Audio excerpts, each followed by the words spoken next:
Okay, it is time for some audio testing. And we are live. Audio testing with Shaman before.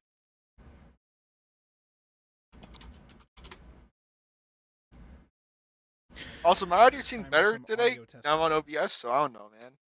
Guess I'm doing good. I didn't do anything. Well, it's probably just, I don't know. Well, I'm trying to. So, Hold on. OBS I'm being doing better. audio tests with YouTube. I'm doing audio testing. Also, my audio seemed better today. Now I'm on OBS, so I don't know. Is my, hold on, is my Good. YouTube really quiet? I didn't do anything. Well, let me load it up. Are we really quiet right now? Come on, we can be that quiet. This ad will finish. What? YouTube ads.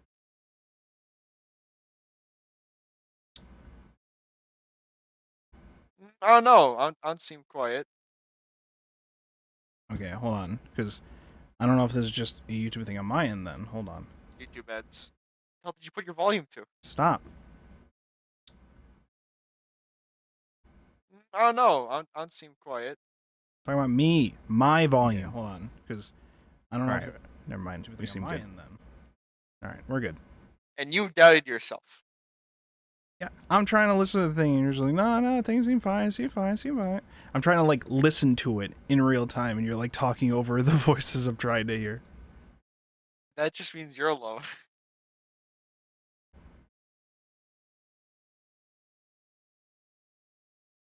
Also, we have a guest who is listening in briefly until we start stream, apparently.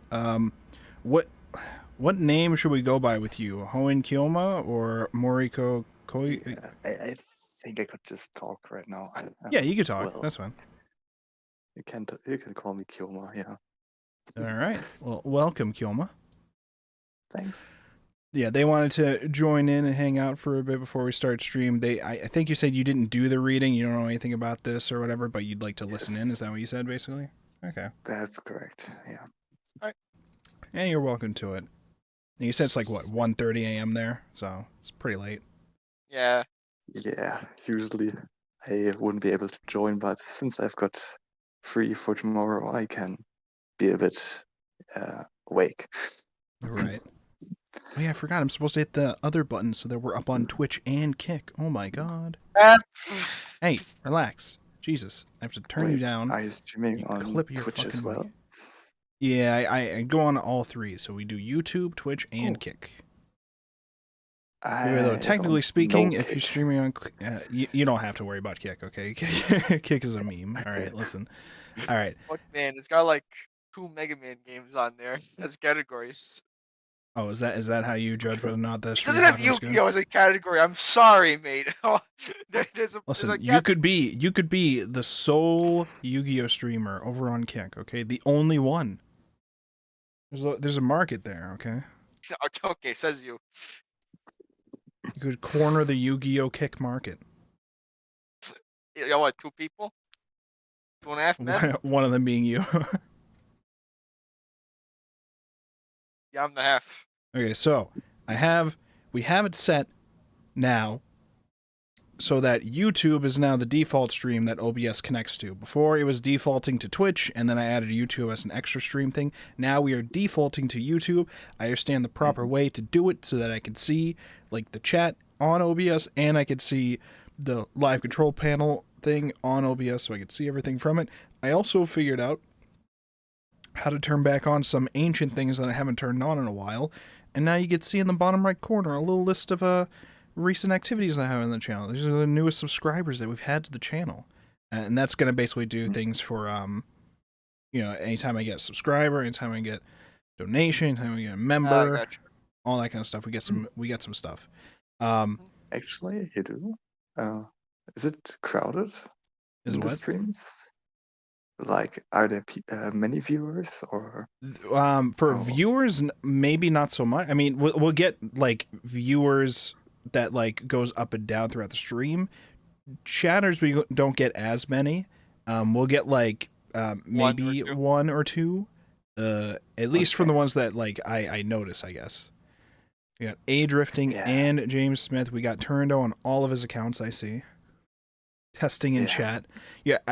Turndo, if you're trying to test to see if these messages will show up on stream, I do not have chats showing on stream right now, although I think I have a YouTube chat box thing. Oh my god, it's very tiny. Why is it so tiny? Why is it so tiny? Why is there so much space? What is going on? So that's why I haven't turned that on yet. So well, I figured that there are not too many people that are watching these streams. yeah, we get viewers of the VODs, and I know this. Not, you know, we don't have like too many. I mean, we get some live viewers, but we will get like people who view the VODs, and I know this because the number counts will go up later on, and then I get a lot of like YouTube messages saying this video did a lot of good for watch time, because they're like usually 2 hours ish long, depending. So yeah, because of how many tangents we go on. No, it's because how much content we have. All right, how much Yeah, amazing analysis content. That's part of it.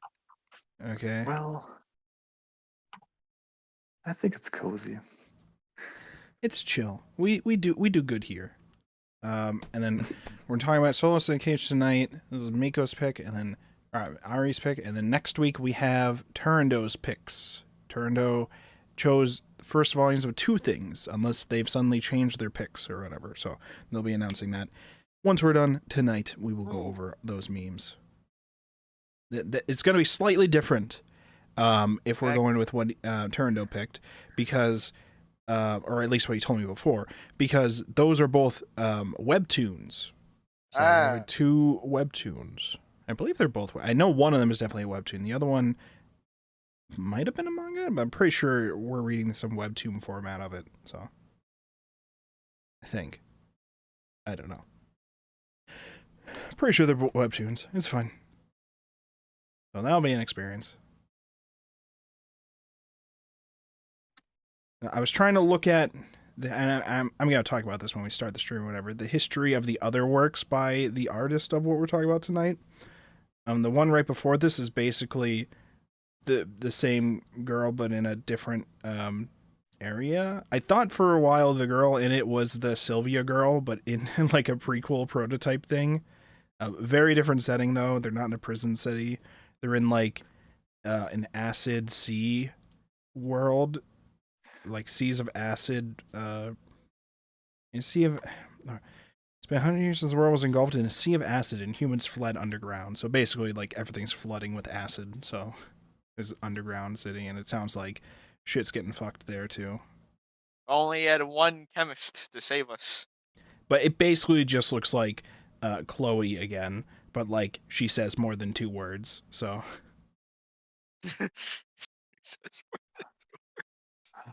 Okay, I thought I've got to know you through a podcast like this as well, but only because I watched 2 Steins Gate videos of yours.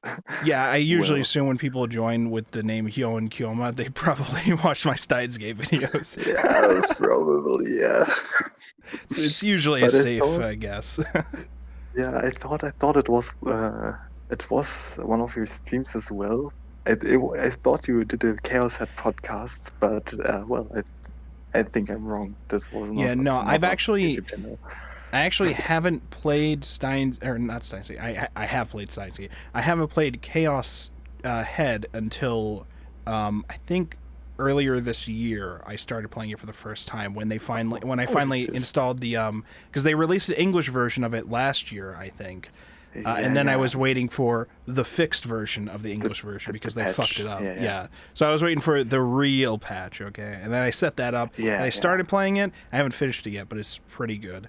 But now I have more of a better understanding of some of the things that I talked about. You might have seen, I think, one of my Steins Gate videos I set to premiere at some point, which means the video was premiering live. Maybe that might have been it for one of them. Because I think I did that for one of them, and I might have talked about Chaos Head, because I know I talked about Chaos Head in one of the videos, the one about the time leap machine, because the time leap machine. It's the one I didn't see it. Oh, okay. Yeah, because the time leap machine, part of the technology uses the some technology that they reference. Yeah, they reference it in Chaos Head. which I think I even say in the video, I haven't played Chaos Head, but according to these wiki articles, or Stein's wiki articles I'm reading, they say it's a reference to that, so... Well, it's rather a reference to Chaos Head because it originates from it. Yeah, and now that I've started playing Chaos Head, now I have an understanding, because the whole premise of that game is delusions, and how you can use delusions, like send them to people to like distort things or change things. I love the concept. I love it. Yeah, it's pretty great. And I played through all of Anonymous Code earlier this year when that came out, so I may or may not do a video about that at some point. Yo, you played Anonymous Code. That's a leap. Oh. So that was an interesting experience. I had some different expectation for what it was going to be, but I still thought it was a fun time. I think I played it in stream while Miko was listening in too, so Miko experienced it as well. Where is everybody? Hello, people? Okay, so apparently Nyan's gonna jump in and say Doctor Who for some reason. Yeah, we're gonna talk about Doctor Who, I guess. It's my favorite Soloist in the Cage arc. The Doctor Who arc. Can you really call it an arc if it's 2 volumes? I thought it was 3. Was it 3? I thought it was 3. And also, yes, you can call it an arc, because even the manga called them like seasons. So. Okay, you know what? Fair, whatever. Welcome.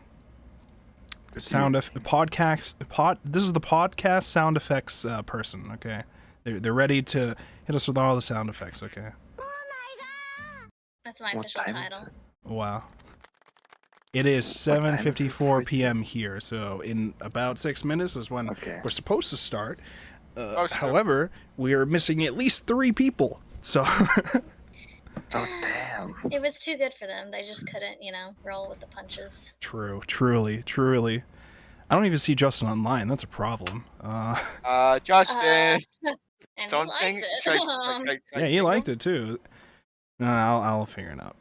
I mean, theoretically, could you start delayed or? I mean, yeah, we can, but if I don't hear from somebody, then I'm just gonna assume they're not showing up, So that's true. Andy. Welcome. Hello. I think you forgot something. I forgot something? What are we? Yes. What do we forget? You said you're gonna do something when you enter the thing. You didn't even give him a chance to do it. What? My stream snack? No! My fuck. I'm talking about your rant on Doctor Who. Yeah, you're shut. We should probably get that out of the way while we're in the pre-show. Yeah, it was just the whole. I mean, how many of you guys have actually seen Doctor Who? I've seen episodes of earlier Matt Smith episodes of Doctor Who. I think that was where I started. I started with Matt Smith. I didn't start with David Tennant. That's a really weird spot to start, but okay. I don't know. It's been a while since I've seen it. I haven't seen these episodes since I think before my dad died in 2018 or something. So it's been a while. Oh. But apparently the episode where they resolve the crack in space-time with the Amy Pond arc is floating around on TikTok. So my roommate was showing it to me, and she was like, hey, in this episode, the Weeping Angels were able to kill this person.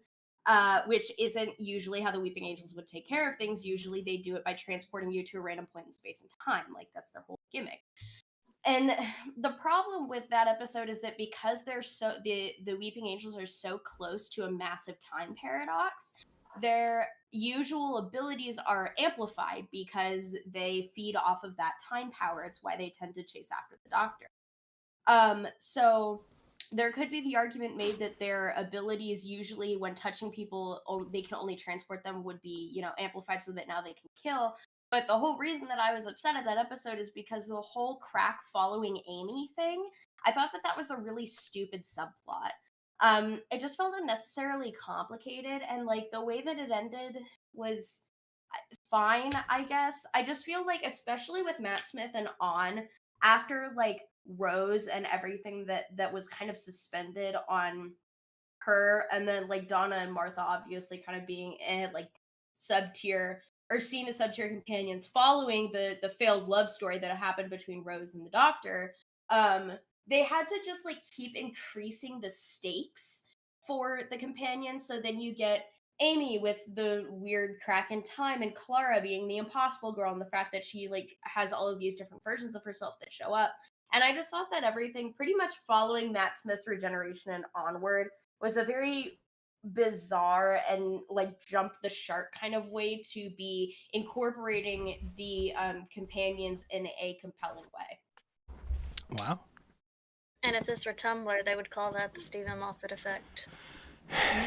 Listen, all I know It's is like- all I know is Matt Smith wears a fez. Fezzes are cool. They're in now, right? That's why I know. I feel like the big thing is that the episodes individually, like I was pointing out to my roommate, I love the reveal in that episode because the thing in that episode is that they're walking through this like graveyard or this like a series of statues that are supposed to be these two-headed aliens. And the moment that they realize that they're not that they're the weeping angels is because Smith goes, wait, these are supposed to be two-headed aliens. Why are the statues around us? Why do they only have one head? And it was a big revelation moment. And I was like, the suspense of walking through the dark cave, not knowing what you're surrounded by, and then realizing that like these statue amalgamations like aren't what you thought they were, and then they start moving towards you and it's like a genuine threat. Like that was a really cool gimmick in the episode. And but then it gets into the whole like overarching subplot of the crack and Amy's importance to the Doctor's timeline. And at that point it's like, okay, like you've made the risk so high that, but I know that it's going to end well. Like it always ends well, of course, because it's fucking Doctor Who. You've made the risk so high that now it's like there's so much that there's nothing, you know. So I don't know. I liked that as an episode, but the fact that it was this big like ending to this weird arc, I just like wasn't a fan of it. Damn. How do you really feel about it? I have mac and cheese. Based? Based? Did you bring enough for the whole class? What class? Right Well, here at I this have class. COVID and I already ate Jeb, from the I bowl, think we're so you a probably don't group wanna of eat after me. individuals at best. Okay, listen. I just want to know about mac and cheese. I don't need to argue over the definition of classes, all right? Just saying. Listen, can we just have mac and cheese? Where's their mac and cheese? No. Based. Wow. This is so sad. Never ate Can we mac and get cheese. can we get Despacito on the soundboard, please? Thank you. The what now? Did you say Wow. my fucking name, The Jeb? the soundboard player is very poor at their job, Wait, what? I must say. Yeah, don't worry about it. Don't worry about it. You know, don't worry. I'm posting a I'm job very listing for a new disappointed. soundboard person anyways. It's fine.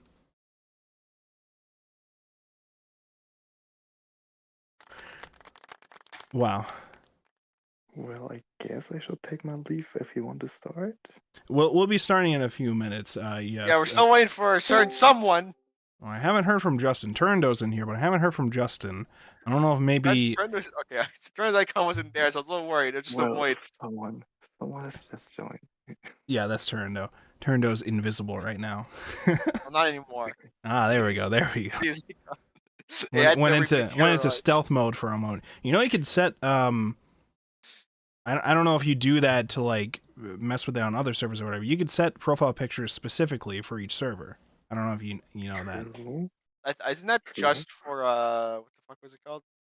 Nitro. Yeah. Nope, I think. I think everybody Is can it? do it. You can't. I think the animated ones are Nitro. Yeah, that's Mhm. what I remember as well. You could Just try pull it. up You the could Twitch test it stream and then see. Immediately mute it. Where the fuck is it? There we are. Make sure to click every ad you see. No, I'm not. I'm not legally allowed to say that. But Chap. in a video game, if you were Did to I watch say this, it? if you were to watch this stream, No.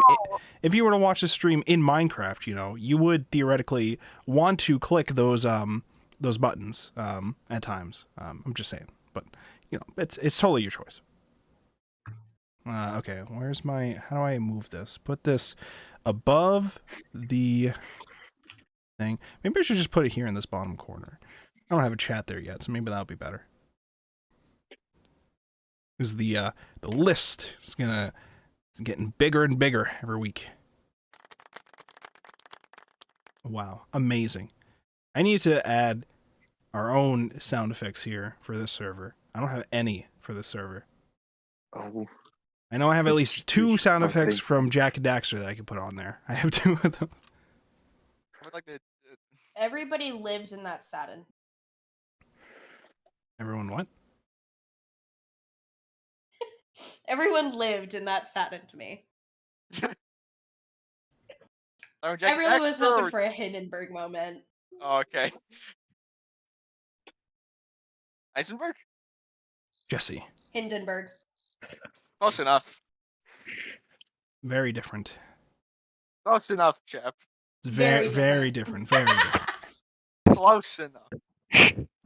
Oh, is that Turando? Are you here? Oh, sweet. Oh, Welcome. cool. I got microphone to work.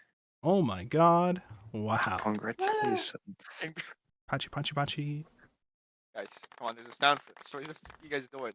Someone is sleeping I'm gonna- today, apparently. I've never heard of sound effects before. Well, you have a dedicated sound effect person. Oh lord. I don't know what you're talking about. I don't have any sound effects for my server. I don't know what you're talking about. Oh, I think you're just making shit up. I was gonna work on the Saito chibi during stream, but I have to unplug my microphone to do that. I Cringe. don't. You have to unplug your mic to work on art. Yeah, limited USB space. Oh, I So see. I would be resorting to using my MacBook microphone, which isn't necessarily bad. It's good. I see. All right, I'm going to make the executive decision. It's been almost 5 minutes. There is 0 sign of Justin, despite him having messaged saying that he thought it was really good. I'm not actually... That was a couple days ago, and I haven't heard from him since then. You want, So, you want to at least ping him? I did. I already I did. can't believe he's fucking dead. I already pinged him. Well, okay. So, I haven't wish heard you from much him. fun. He's not... Yes, we will talk to you later. Thank you so much for hopping on to hang out with us for a bit. Yeah, thank you as well. Have fun. All right, Bye-bye. see ya. Woo. Okay, so Justin, I've not heard from Justin. We will begin, and then if he shows up later, he's more than welcome to join in the middle of this stuff. So we'll just go with that, I think. Are we waiting on anything else? Actually, wait, real quick. Let me just be right back, and then we will begin, okay? Get all these other memes out of the way before we start, all right? Any other rambles we got? Memes, Jack. Woohoo, memes. Anime.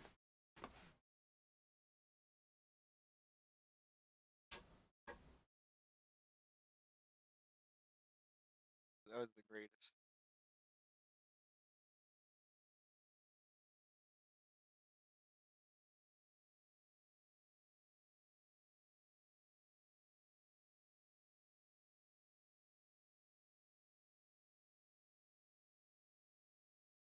Oh yeah, no, that is a Nitro thing. Can't verify.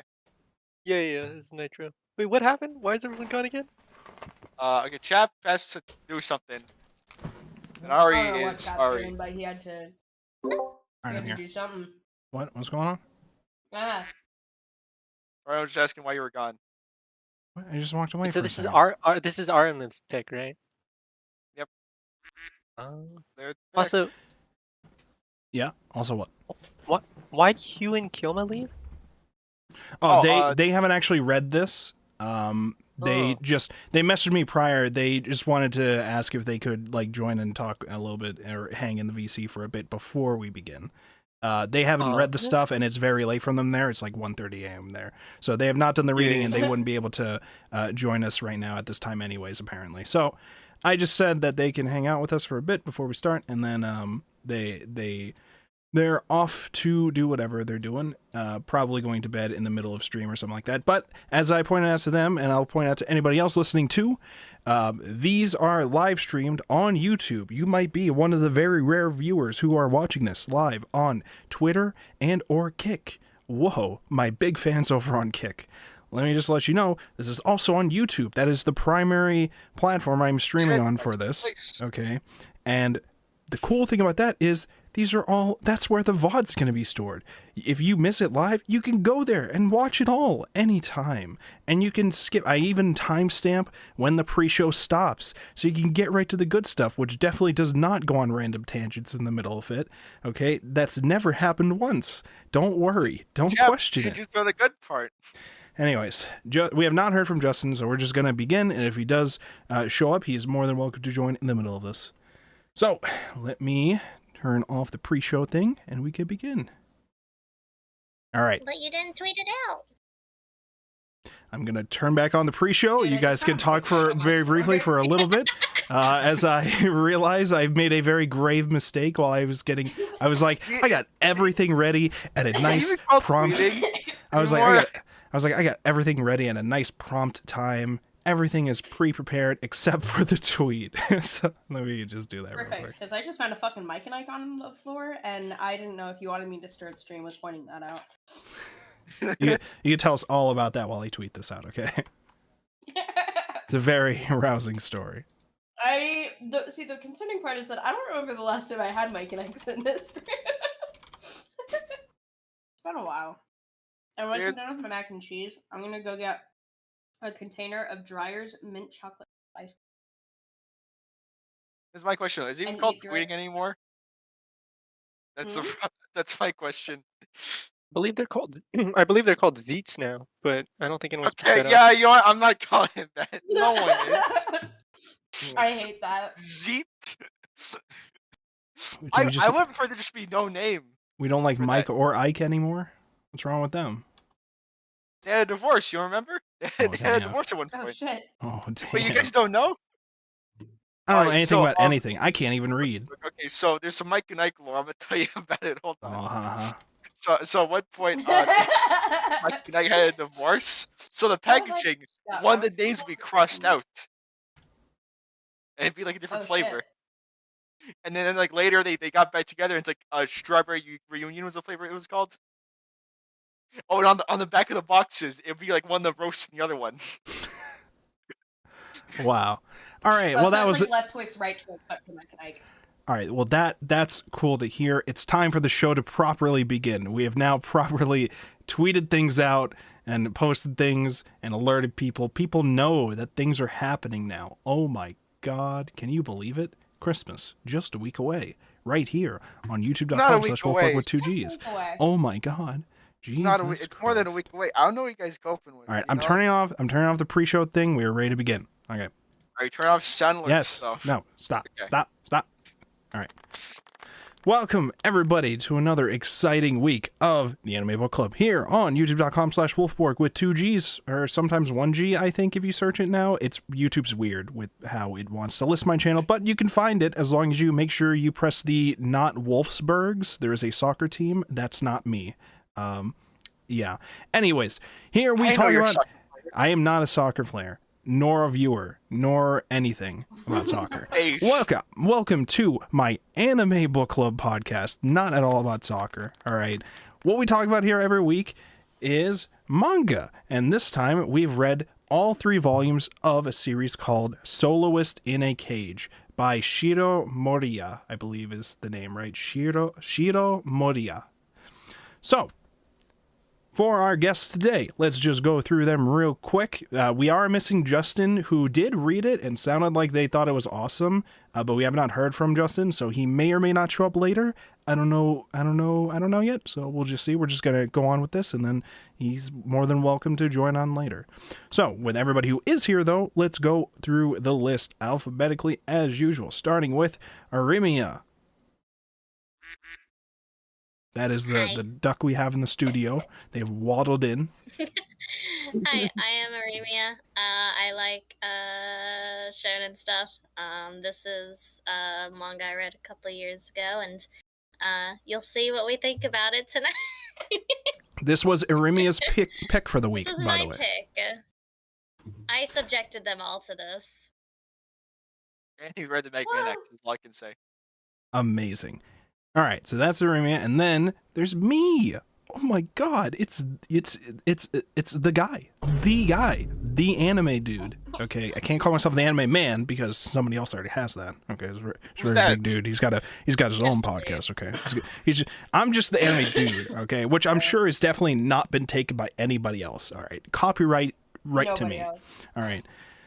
You may also know me by some other names like Chaplin or Wolfborg with 2 G's. I don't know how you found me. I don't know how you wandered in here, but you're here because you enjoy the content and you're going to stay because it is amazing content and that's how it always is. And I read manga sometimes and I talk about it sometimes and my opinions are always objectively correct. That's just how it goes. Everybody here knows that. They all accept it as a fact every single week, every time, without fail. That's me. For some reason. That's me. And next we have Nyan Bacon. Ayo, I'm Nyan Bacon or Ann or Auntie, whatever you choose to refer to me as.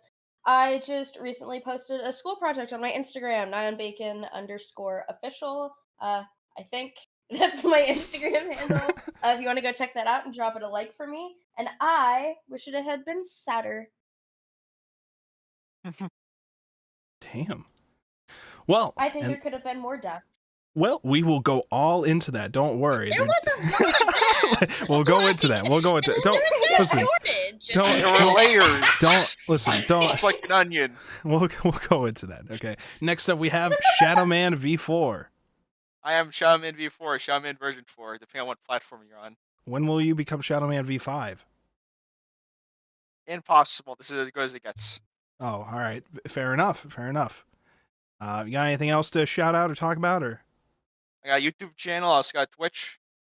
Hell I'm yeah. doing Deltarune currently, so you know. Deltarune. I actually have only played Chapter 1 of Deltarune. I haven't gone back to play more yet. So you should. It's great. I know I should. Okay. Do you know how many other games I have in my backlog and how many animes? Chap, it takes like 4 hours. Do you know how did big my Mega Man media X? backlog is in general? Okay. They get prioritized based on, relevancy of priorities at the time. Okay. It's whatever. Whatever. Okay, look, man. It just in 10 years from now. Okay, I'm telling you. Okay. That's when the game's gonna be done. Yeah, when Tony That's when- Fox actually finishes it. No. That's when he releases chapter. That's when he releases chapter 5. That's when he releases chapter 5. Okay, of 8. And then we have Turando. Hello, I'm Turndo, and I like to read. That's all you need to be here. So, let's just jump right into it. Soloist in a Cage. General thoughts from people before we get into explaining things. Anybody? Nobody wants to jump up first? The main character had some funny faces. That was your big takeaway from Yeah, this? I liked. So I really liked the art style. I thought the way that the artist did the shading. You mentioned really the hatching cool. and stuff, yeah. Definitely felt like it was done. You can recreate a lot digitally, but in comparison to a lot of like the previous ones, it definitely felt like a lot of the feathering was actually done with a physical pen, which was pretty nice.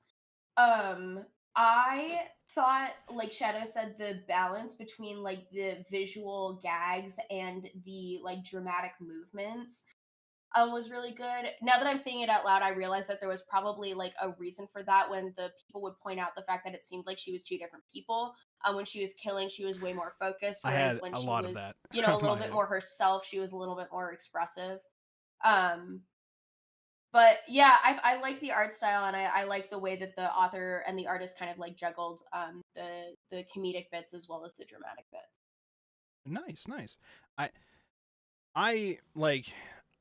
I'm not gonna lie, the first chapter, I was really nervous about this. After that first chapter, once we got out of like the initials, like there was like only really one part of the setup I actually like really think I needed, and the rest of it I just kept asking myself questions. So this starts with our 2 characters at the beginning, Chloe and Locke. Chloe is like 7 years old. Locke is like a baby of like 1 or something. I don't think we ever really find out their ages. I just always assumed that she's like 8-ish, Well, 10-ish. Chloe, I assume, is 7 because she says towards the beginning she's been there for 7 years, ever in that room for 7 years, ever since she was born. So that's why I assume she's 7. But she And may Locke be is 8. at least 6 months old. Yeah. And it said that the parents left pretty quickly after Yeah. So that was so that was one of the beginning of my first questions. Okay, so the guy who's like this neighbor who's helping to work to repair the wall, the big prison city that they're in, it has like a broken wall and they're trying to fix that up or whatever, and he's like giving them food while they're living next door because he knows that there's a baby next door, so he's just leaving food in front of their door to help them out, not knowing anything about their situation inside, until she leaves a note under the door thanking him and saying that it's her and Locke and not their parents or whatever. And it sounded like he just figured out lore about them. Maybe there was just parts of the note that were not mentioned to us, but he was just like, yeah, it's her parents left a few months ago. I was like, wait, where was that in the note? Did you open the door and talk to them? What is going on with that? But like I said, a lot of that stuff was just set up for the initial premise stuff, so I'm not like too concerned with that, because like I said, after that first chapter, like, because I had question about that, and then also the idea of, oh, I've just been in this room for 7 years, my entire life, I've never left this room until the one day the neighbor next door happens to leave to escape. Then I chose to go outside and somehow find him and follow him and climb up the rope. I understand all of these things somehow, despite having only been in there. But again, that's just where I'm just like, this is just pilot stuff. I don't have to worry too much about that. Claustrophobia finally kicked in. Okay, after being in that room for 7 years. Okay, I have to turn you down. Hold on. Did I screw something up on my audio end? Somebody else talk. Hi. No. You. Hello? No. Okay. I have to turn things down on my end. No. All right, we're good. Because he got really quiet. To me, chat got really quiet at one point, but whatever. Hold on. I got this new audio interface, so I'm trying to fix things up. Okay. All right, there we go. Okay, sorry about that. Anyways, so I mean, like I said, I had some reservations towards the beginning, but once we got started, especially towards the second chapter, I was like hooked in with what was going on.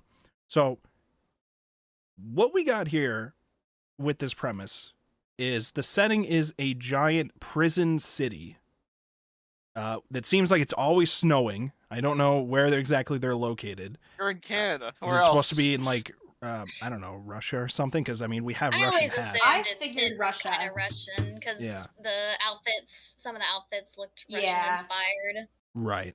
So they're potentially in some dystopian version or more dystopian version of Russia, where there is a giant prison city, in which it just seems like people are sent, and after that it's like a lawless place where they can do whatever, they just can't escape. We have these AI ultra death kill robots that are only really designed to murder anybody that tries to leave. They're not trying to take care of anybody there. They don't give a fuck once you like cross over the initial fencing that they have to get into the city. After that, you're all on your own. Somehow kids are born in this city, and it's not a good time for them naturally, because they're all people living in this lawless place. So our main character, Chloe, they're gonna get bored eventually. Is evil, but they don't practice euthanasia. That's just inhumane. Listen. So Chloe has only managed to survive because they've never really left their room, but they've been like observant of like things from outside their window. So they understand, you know, a few concepts of what's happened there, and maybe something that their parents have told them prior. But she's there taking care of her baby brother, Locke. They pretty much are just there in the room together because their parents have disappeared a few months ago. Whether or not they left or died or something, we're never told that. All you need to know is that you start off the story with them in a room, and they're the only ones. And they've only managed to survive as long as they have because their neighboring person has been leaving them food because he heard a baby was next door. That neighboring person is one of the hardcore criminals trying to break out of the prison actively, which has never actually had a breakout ever since it was constructed, because it is a giant prison city with a massive wall constructed and evil death AI bots that will instantly murder kill you very quickly. But they found a way to do it because of the blizzard, and they're helping in the construction of a broken part of the wall. So him and his boys have come up with a way to get out due to the massive amount of snow that's happening there, along with some ropes and I guess some tools that they hid while they were working on the job. So they have the means to escape. but the dude finds out about the girl and her situation, and he's like, I got family at home too. I feel bad for this girl. And at first he's like ready to just leave her there. Well, he's hesitant because he's like, Yeah. I have my so he starts helping them because he has a child at home, Right. and he's just like, look, it must be hard, like for helping a family with a baby here. It's got to be hard, so I will help them with food. And then when he finds out that Chloe is all alone caring for her brother, he's like, oh no, I'm practically dooming them, but if I try to help her or anything, like we can't bring a baby and a child to this escape plan. Like we're gonna be lucky if we can get out, you know. Right. And they're like, we have our families to worry about. So yeah. And so they're pulling off the escape, but Chloe and Locke do show up of their own volition. I don't know if it's because she realized, I mean, I think she even said as much, that she realizes that the neighbor has to leave. I don't know if he left her a note saying as much or something or what, but she realizes that they're leaving. so she overheard them. Oh, I see. Because there is a scene where she's leaning against the wall and their text bubbles are like overlaid on it, so I think it's supposed to be like she can hear them because they could hear Locke the baby, right? So I guess so they could probably hear that, the other way around too. So she overheard that and she's like, okay, this is our chance to escape because this, I want better for Locke. Right. So she takes that opportunity to try to escape with them, not by their choice, by just showing up in the middle of the escape. Mostly because something about like Locke holding hands with her or something like that, or like she asks Locke as a baby, "Do you, like, what do you want to do or whatever?" And the baby makes some kind of gesture, and also they make a very clear point of being, oh, there is a very specific mark on Locke's stomach, and I'm like, I wonder if that's gonna come up in the future. And boy, did it! Foreshadowing. Boy, did it! Because during the escape, Chloe escapes, but Locke is accidentally dropped. Fortunately, survives because of the amount of snow below, and other prisoners showing up because of the commotion happening. So somebody does find Locke. But Chloe doesn't know that. Chloe has to escape with, what was his name? Colonel Sandberg. Ross Sandberg. Yeah. So close to Sanders. Just a very American sounding name. Colonel Sanders? Oh my god. It's him. But basically, he sees that Chloe is following them, and he's like, "Okay, come on, we're gonna get you out of here. You're already here, so we gotta go." So might as well. We're gonna go. But he's like, we've dropped. You dropped Locke because the thing that you had him in ripped. Can't do anything about that. If we don't leave now, we will get killed along with Locke. So we have to leave him and hope for the best for him, pretty much. So they leave, and he spends the next 10 years raising her and basically training her to be an assassin, because she plans to one day go back to the prison city to try to find Locke. And so to prepare her for that, they have to pretty much get her ready to fight everything that's within the prison city, which is a lot of fucked up people, a lot of them. We find out later what happens with Locke, but when the first person who picks him up is just like, "Oh, time to eat him," I'm like, "What?"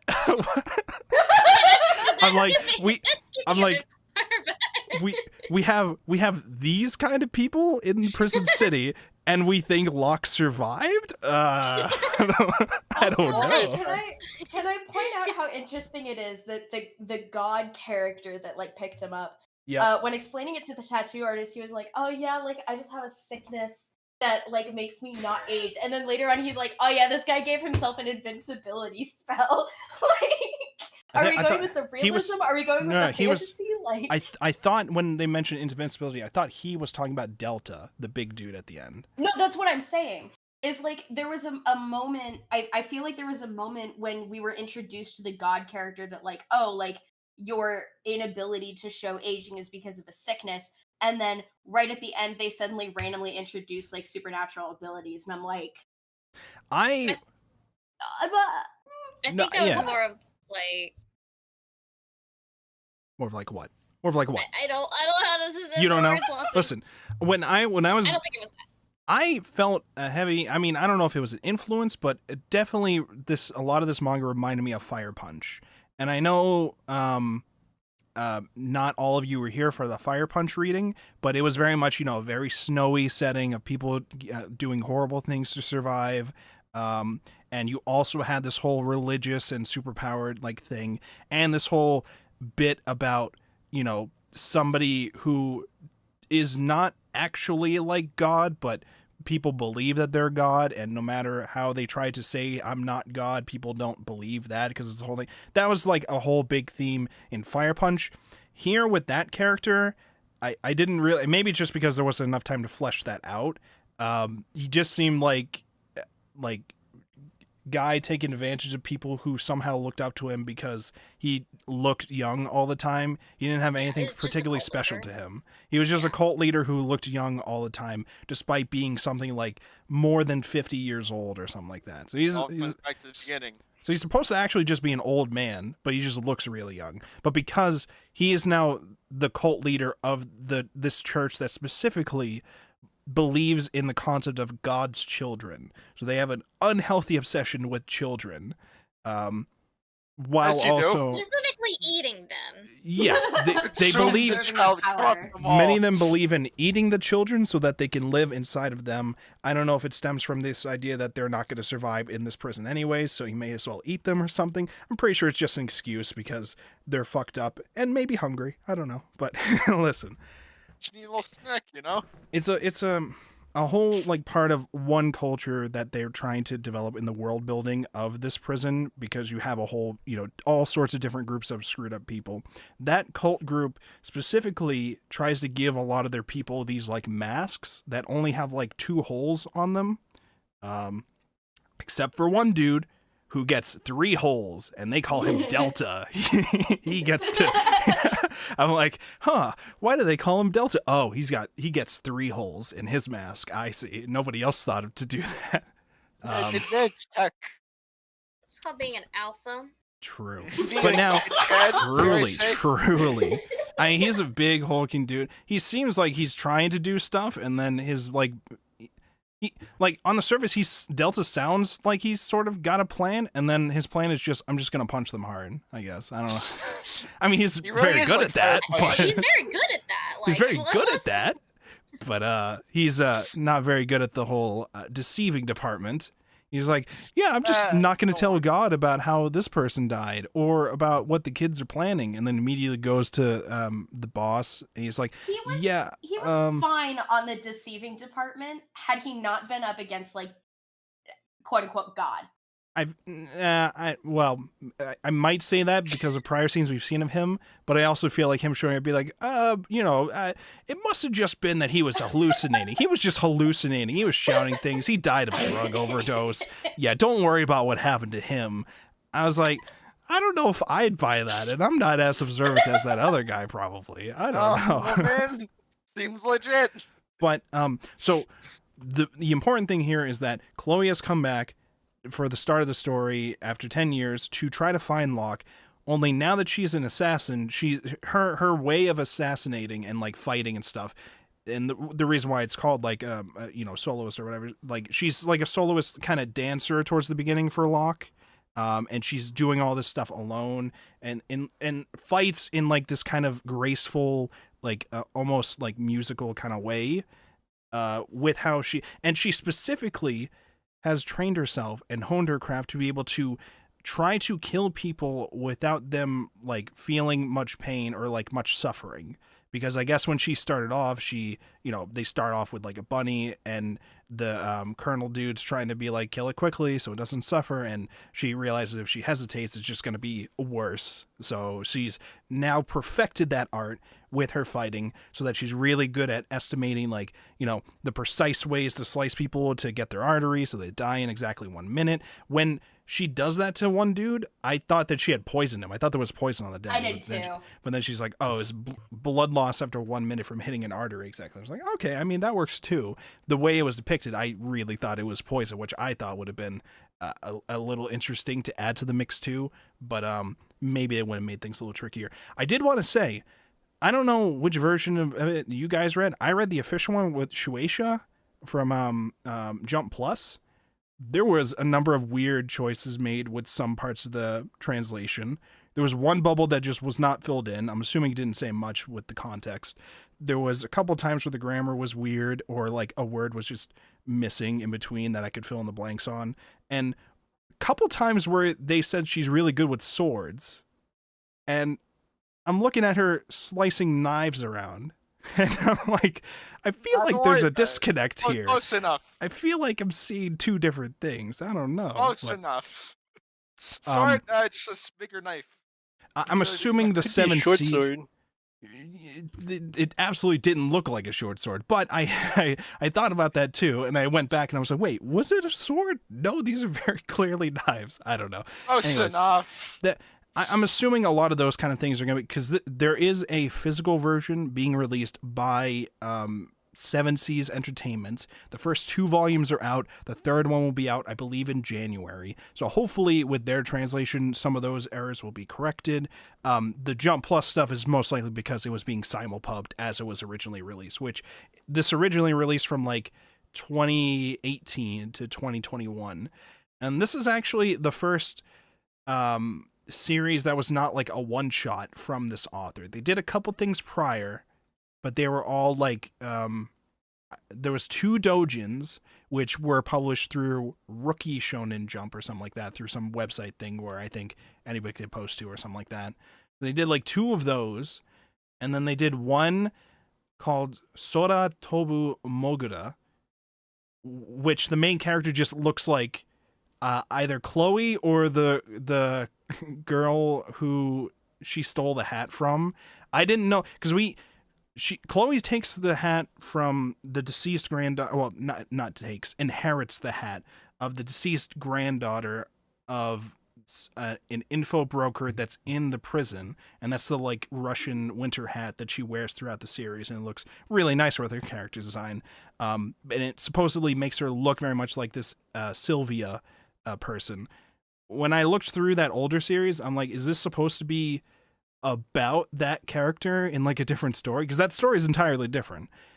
It seems like a somewhat prototype for this, in that it seems like it's in very similar settings and even features and airships and stuff like that. But that premise is not a prison city. It is like a world where like acid water is flooding everything in all the countries, and shit's getting fucked in that world. So, were you gonna say something? No, I was just, Oh, I didn't know if you were Yikes. about to say something. So. Yikes! Where's the yikes soundboard? I don't have one. I'm sorry. Wow! Yikes! Cringe. Oh yeah, there you go. Turndo just posted one of the covers in the book chat, the book club chat, with her in her outfit, ready to slice them up. Okay, I really like her design when she's grown up and in like the black suit and with the hat and with the scarf. Sometimes it looks really Got the good. fit. It's just really, really good. All the art scenes are really well done. I'm on the fence about whether or not I want to see it animated, because I feel like it could look really awesome if it's well done. Nah. My concern is most likely it will be 3D and wonky. So Oh, that is my concern. Unless we give it to like Ufotable and they do tax evasion, it's gonna look 3D and wonky. So Allegedly. So, I mean, it's only 3 volumes, so that's enough length for this to be like a movie, right? So I feel like that'd be pretty cool as like a movie maybe, but I don't know. Yeah. It'd be a good movie size. Yeah. It's Or like an ONA. Yeah, maybe. It's about like what 2 to 3 hours long reading it. Yeah, I think it took me about 3 hours total to read through all of it. I did read it all it today, like I don't even remember how I found it. I just found it somehow right when it ended. So about 2 years ago, 2021. I just happened to stumble upon it right when it ended, and from Annie List, and I went in pretty much blind. Like I saw the small blurb on it, but that only really tells you like the first chapter. And I do think that going in blind is kind of like the best. Because, like, last week, I was trying to be very. I tried not to say much about it because there's really not much more you could say without spoiling a lot of it. Right. And it's just. It's a bit of a roller coaster. Not. It's got a lot. I'm rambling now, but. It does, in fact, have a lot. I counted it. I like It was a lot. I There's like it. Blind is probably like the best for a lot of things. I wish this had more time to flesh out the prison city. I understand it only got 3 volumes, and the author also seemed like they were having some issues in the middle of it. They had to take a hiatus for a while. I saw messages about. So that's unfortunate. You know, seeing a longer version of this story in some kind of format, I think would add a lot to it. Developing like a whole bunch of stuff. Like we had those 2 side characters that helped the Colonel escape at the beginning.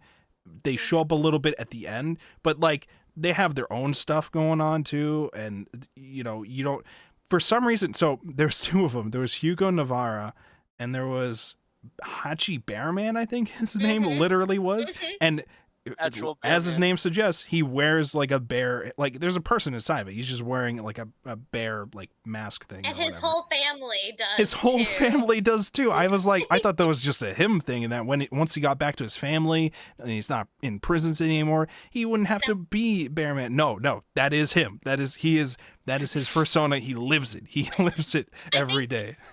I think that's a really fun quirk that this has, where just some characters just wear like animal heads. Yeah. It's not a fursuit. It's just like an actual animal head. Yep. They just wear, and it's a person underneath it, but they just, they wear that as like a little mask. And it's not just him. It's there's another kid later. Yeah, Sebastian, who meets up and saves Chloe during an encounter, and then she ends up living with him and some other boys for a while. And I think he's making jokes about like, I saved her, so she's mine now, or whatever.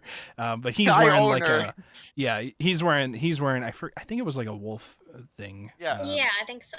Or a dog. Or a fox, maybe. Something like that. But he was wearing one of those, and there was 2 characters. Not a raccoon. Not a raccoon. Somebody kept saying, Mr. Raccoon, Mr. Raccoon. Yeah. Mr. Raccoon! The one person, Tricot, that kid, who shows up, who's thrown in there for stealing food, but you're sent to Prison City for stealing food. Sorry. Sorry. We gotta send you away. That tells you a lot about the state of that country, I guess. If the Prison City didn't already tell you. And then when they do get out of there and they go to the neighboring country, I was like, what the fuck? Because they look at those 2 and they're like, well, technically speaking, you 2 did steal, so I guess you have to serve 2 years here. It's like, wait, 2 years for stealing food? What are you doing? Oh no, I don't think they said 2. They said 2 weeks, but I'm just like, any amount of time at that point, they might have already been spending 2 weeks in the prison. How long were they in the fucking prison? I would think they'd spent already 2 weeks in the prison, like. Jesus. Because Chloe has to spend at least a few nights at the car dealership alone. Right. The car dealership, which when we first go there, has not actually sold any cars since he opened it up. He basically just scraps the old cars out of there because most of them don't work, and then tries to sell those parts off, I guess. But he's got the battle bus. He has the Fortnite Battle Pass, which the gangs really want so that they could shove more women they kidnap into it. So they really want to buy a bus so they could kidnap women that they find in Prison City. That that was the start of a whole plot thing, and I was like, why? They're like trying to shove these women that they've just stolen into a car, and they're like, there's not enough room for this one, boss. What do we do? He's like, itty bitty bitty boss! mo, just shoots one of them. And he's like, oh, okay, so this is how we're establishing this. And I mean, they He's get their evil. comeuppance That's later. how you gotta know that he's evil. I think I got that from the God, whole most we're powerful stealing weapon. these women and shoving them into a car for us to do Okay. implied things later that are really fucking bad. Okay, I think All I we got need that is from something to kill that. a dog, okay? That's it. That's all we need. There was, in fact, no dogs killed, as far as I I can remember. know. It's crazy. Well, unless you're counting, whatever made the bear head or the wolf head, because We don't those, count I'm that. We don't count I'm assuming those were real animals that were turned into those for them. So one you bunny know. did die, remember? That's true. There Versus- was one buddy that we saw that was killed. So No dogs, though. Chloe's on this mission to find Locke.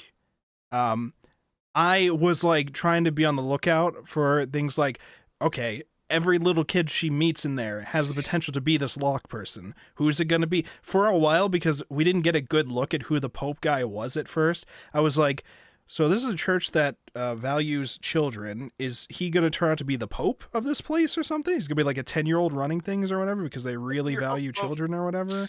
And then we're seeing these back shots of the Pope. You don't actually see his face at first. And I'm like, I can't tell how old he is. He's supposed to be like 10. So I don't know how old this Pope guy is. I can't tell. So the whole time at first I'm thinking like, maybe it's the Pope. And then I think like, they did the thing. They keep doing the thing like you mentioned earlier where you think that they might be two different characters. Specifically for my case, it's because they keep changing the color of the hair.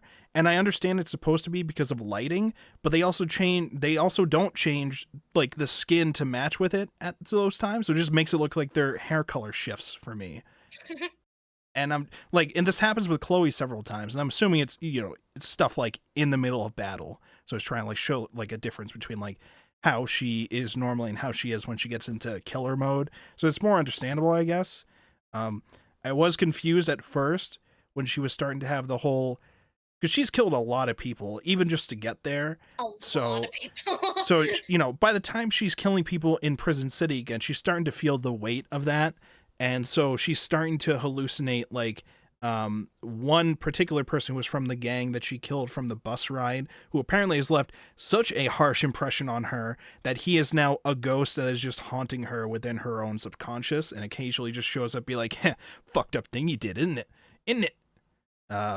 Just showing up, and I'm assuming that when he was alive, didn't he kind of like point out to her the situation so it would remain like in her head as that's the person that finally like forced her to look the truth in the eyes, so then that would be like the personification of that continuous like thought process. Yeah, pretty much. And you would see not just him at times, mostly it'd be him sometimes showing up to talk to her, but then you'd also see like all the skeletons and all the bodies of the people she's killed, just to really hammer in like how many she's killed, because it's not just like she only started to kill people when she got back into Prison City. It's very clear from her guilt that she's killed a lot more people than just them just to get there. So I don't know. Yeah. Sorry, we don't actually know what she did to do there. We don't know anything about her training, but for the degree of accuracy she has with cutting people's arteries, she's had to have done it to real people. That, and I think like after her first set of killing or whatever, like the first time there's a moment where she like looks back and sees bodies that we haven't even like really acknowledged. So It's heavily implied that she has done a lot in the past. Yeah. But with the difference in like her character, quote unquote, that you were talking about where you got confused, that like my thing, it wasn't even with the hair, it was the way that they drew her face.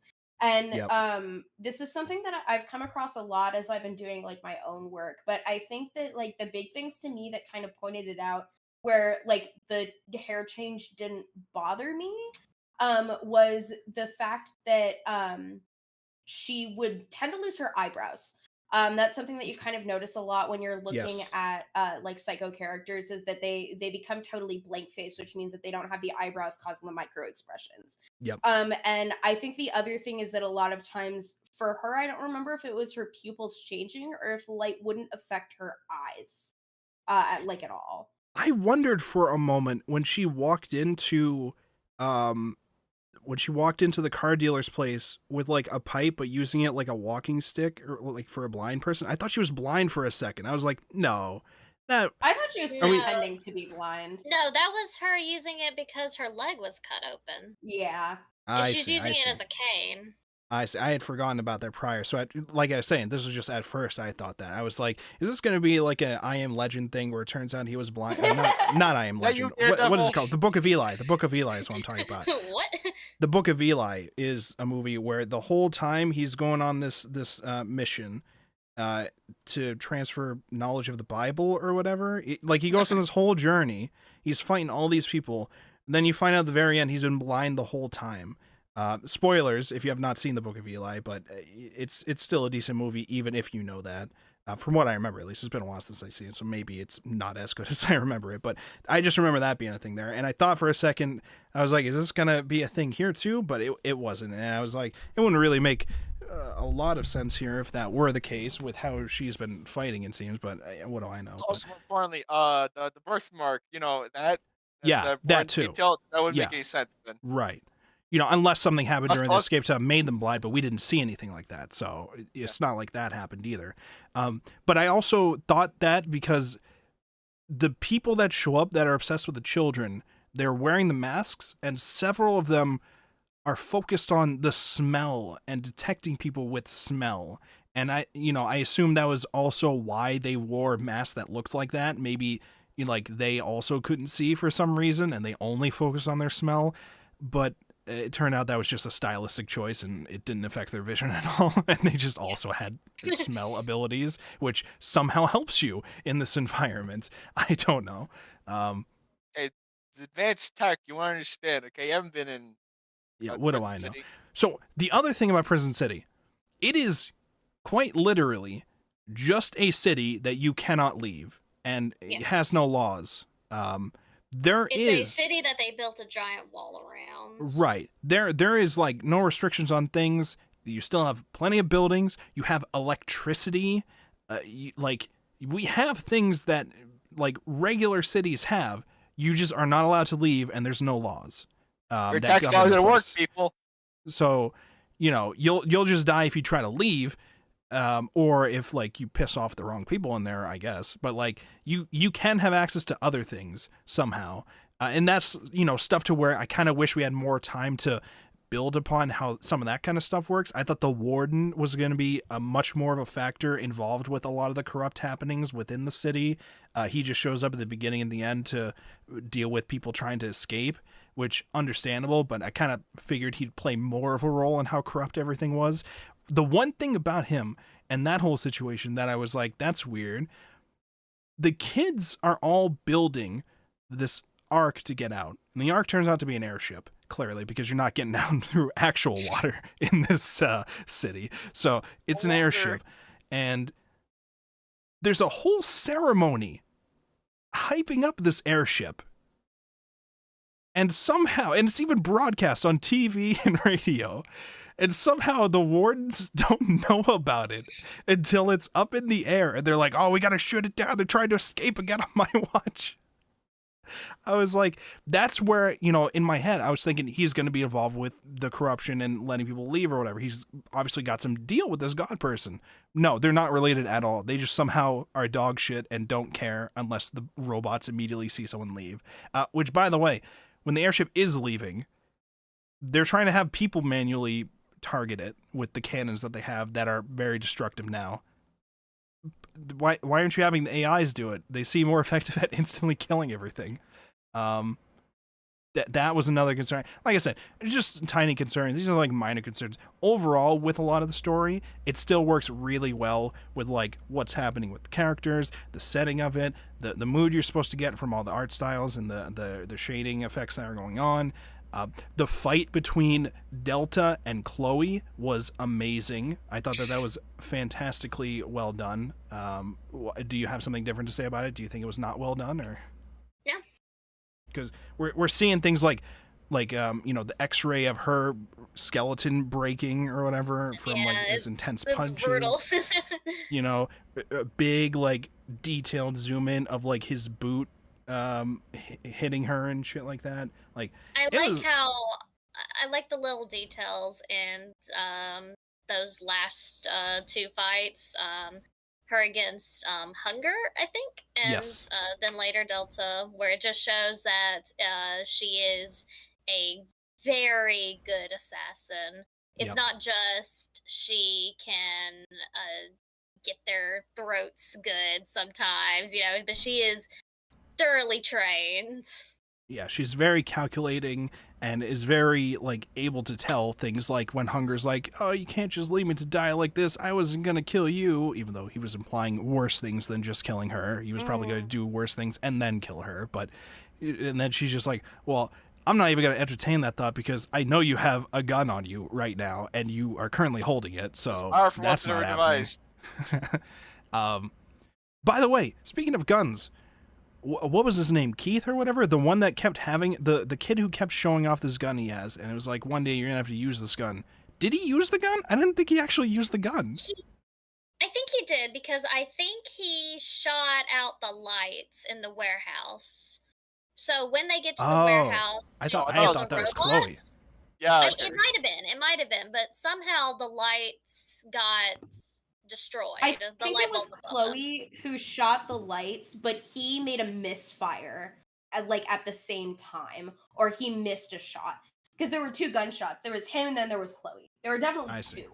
So I think that he shot and just like missed because he'd never used a fucking gun before. Yeah. not American. And then she shot the Yeah, lights no. out to give them the opportunity to run. My whole thing was like right before the big climactic battle, he's even like wheeling off Leo, who is actually Locke. We didn't even get into that yet, but he's like wheeling off Leo to get to the airship for them to escape. And he's showing off the gun, being like, "Don't worry, I got this. I'm not going to actually shoot. I'm just going to warn them or whatever." And, it's still, we're showing off the gun, so it's probably going to go off. And then there were gunshots that went off, but it wasn't from him. It was from the Pope guy that they had there shooting at Chloe. And then one of the goons who wanted to just say, "Fuck you, Pope. I'm going to shoot this nuclear fuel thing and kill you and myself with it," or whatever. Those were like two Kobayashi, gunshots. I think? Yeah, Kobayashi, the one who wore the like plague doctor outfit or whatever. Mm-hmm. Love him. It is funny how many of the higher ups in the cult were just like, "Fuck this dude." Yeah, for You real. want this god guy? Oh no! It's like, "I'm gonna be the traitor. No, I'm gonna be the traitor." I honestly, I do not Everyone's understand. traitor. Like, even the Pope dude was saying all these people are idiots. I keep trying to tell them I don't have superpowers and they still think I'm a god or whatever anyways. Meanwhile, you got these giant dudes working for you, and it's like, what are you actually scared of this dude for? You could instantly kill him at any point, it seems like. It doesn't seem like he's actually going to do anything to you. He just looks younger than he actually is. I don't... Honestly, that might be Maybe to your advantage. Well, and it's like you were saying, like they have this weird reverence for people who are younger. So maybe the fact that he seems to have this like eternal youth kind of scares them and makes him seem like maybe like in ancient Egyptian like older dynasties, the reason that the pharaoh was considered untouchable was because it was believed that they were actually like a vessel for God. So it might be that because of how like ingrained this religious idea of like this value of youth, they would have seen him as like a vessel for God of some kind, and therefore he had like ultimate power, and then they might have been afraid to touch him in any way. I see. I mean, that makes sense. Because, I guess it is fair to assume if he's got that supernatural power, or at least they believe it's a supernatural power, he probably also has other supernatural powers. We also know he's very perceptive of when people are lying, usually because people like Delta are dog shit at lying, but that's whatever. The other person, Leo, when he just assumes, like Leo's talking to him, he's trying to get update on progress on the arc, because they're being forced to build this arc for the church. The church is pretty much giving these specific children protection from their cannibalistic values, because the previous engineer, whose name I can't remember, the old guy who's Leo's quote-unquote father, he was taking care of Locke. He's the one who found Locke. Well, initially the Pope finds Locke and says, time to eat. And then the engineer comes up and says, no, I'm taking care of Locke. He's like, well, why the fuck would I give him to you? He's like, well, if you want this fucking arc made, you're going to give him to me. And he tries to make the whole, and it's a logical excuse to me, like, listen, I'm going to be old and it's not going to work out soon. But if I have somebody who's young and impressionable, like the 6-month-old over here, I can start teaching him my knowledge now, get him focused on only building and focusing on that. And then, by the, all these years, it'll be very easy for him to be able to handle the stuff even when I'm gone. That was his excuse to him. That was the gamble they made. I think the Pope pretty much said, all right, but once he turns 13 or 14 or whatever, it's time to eat or whatever. He's like, okay, we'll deal with that problem later. So that's when when we cross that bridge. We'll cross that bridge when we get there. Well, luckily he's like 10 when we get to him in the story, so we didn't quite get to that point yet. It was surprising that how quickly we accidentally found Locke, I feel. But I also understand it's because we only have 3 volumes to work with. Yeah. So yeah, because I was rereading it and I'm like, oh wow, like I knew who he was, but that was really quick. It's quicker than I remember. And it was like a very convenient meeting too. She was like searching all over. She's like, well, she like sort of has a hint where he's at because she found out from the info broker that he was taken by one of the prisoners who are from that region where all the cultist children people live. So she knew to look in that area.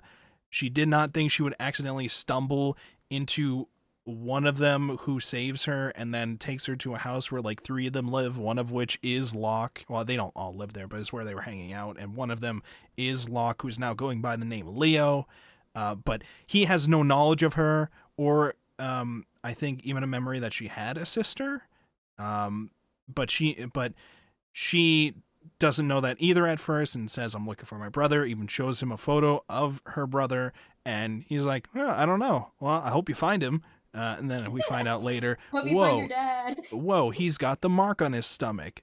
It must be him. And then while we also find that out, we also find out at the same time he's an important dude relating to the church. And then this is where we're discovering he's not just some kid living in this district. He's actually an integral part towards the ARC project because he's the engineer of it technically. Now that the original engineer is out of commission for, I think he was very much, I don't think he had any... I don't think he had an actual medical issue other than being very, very suicidal. He wanted to. It sounded like he wanted to. Old. That's true. He was also old. He wanted to die so that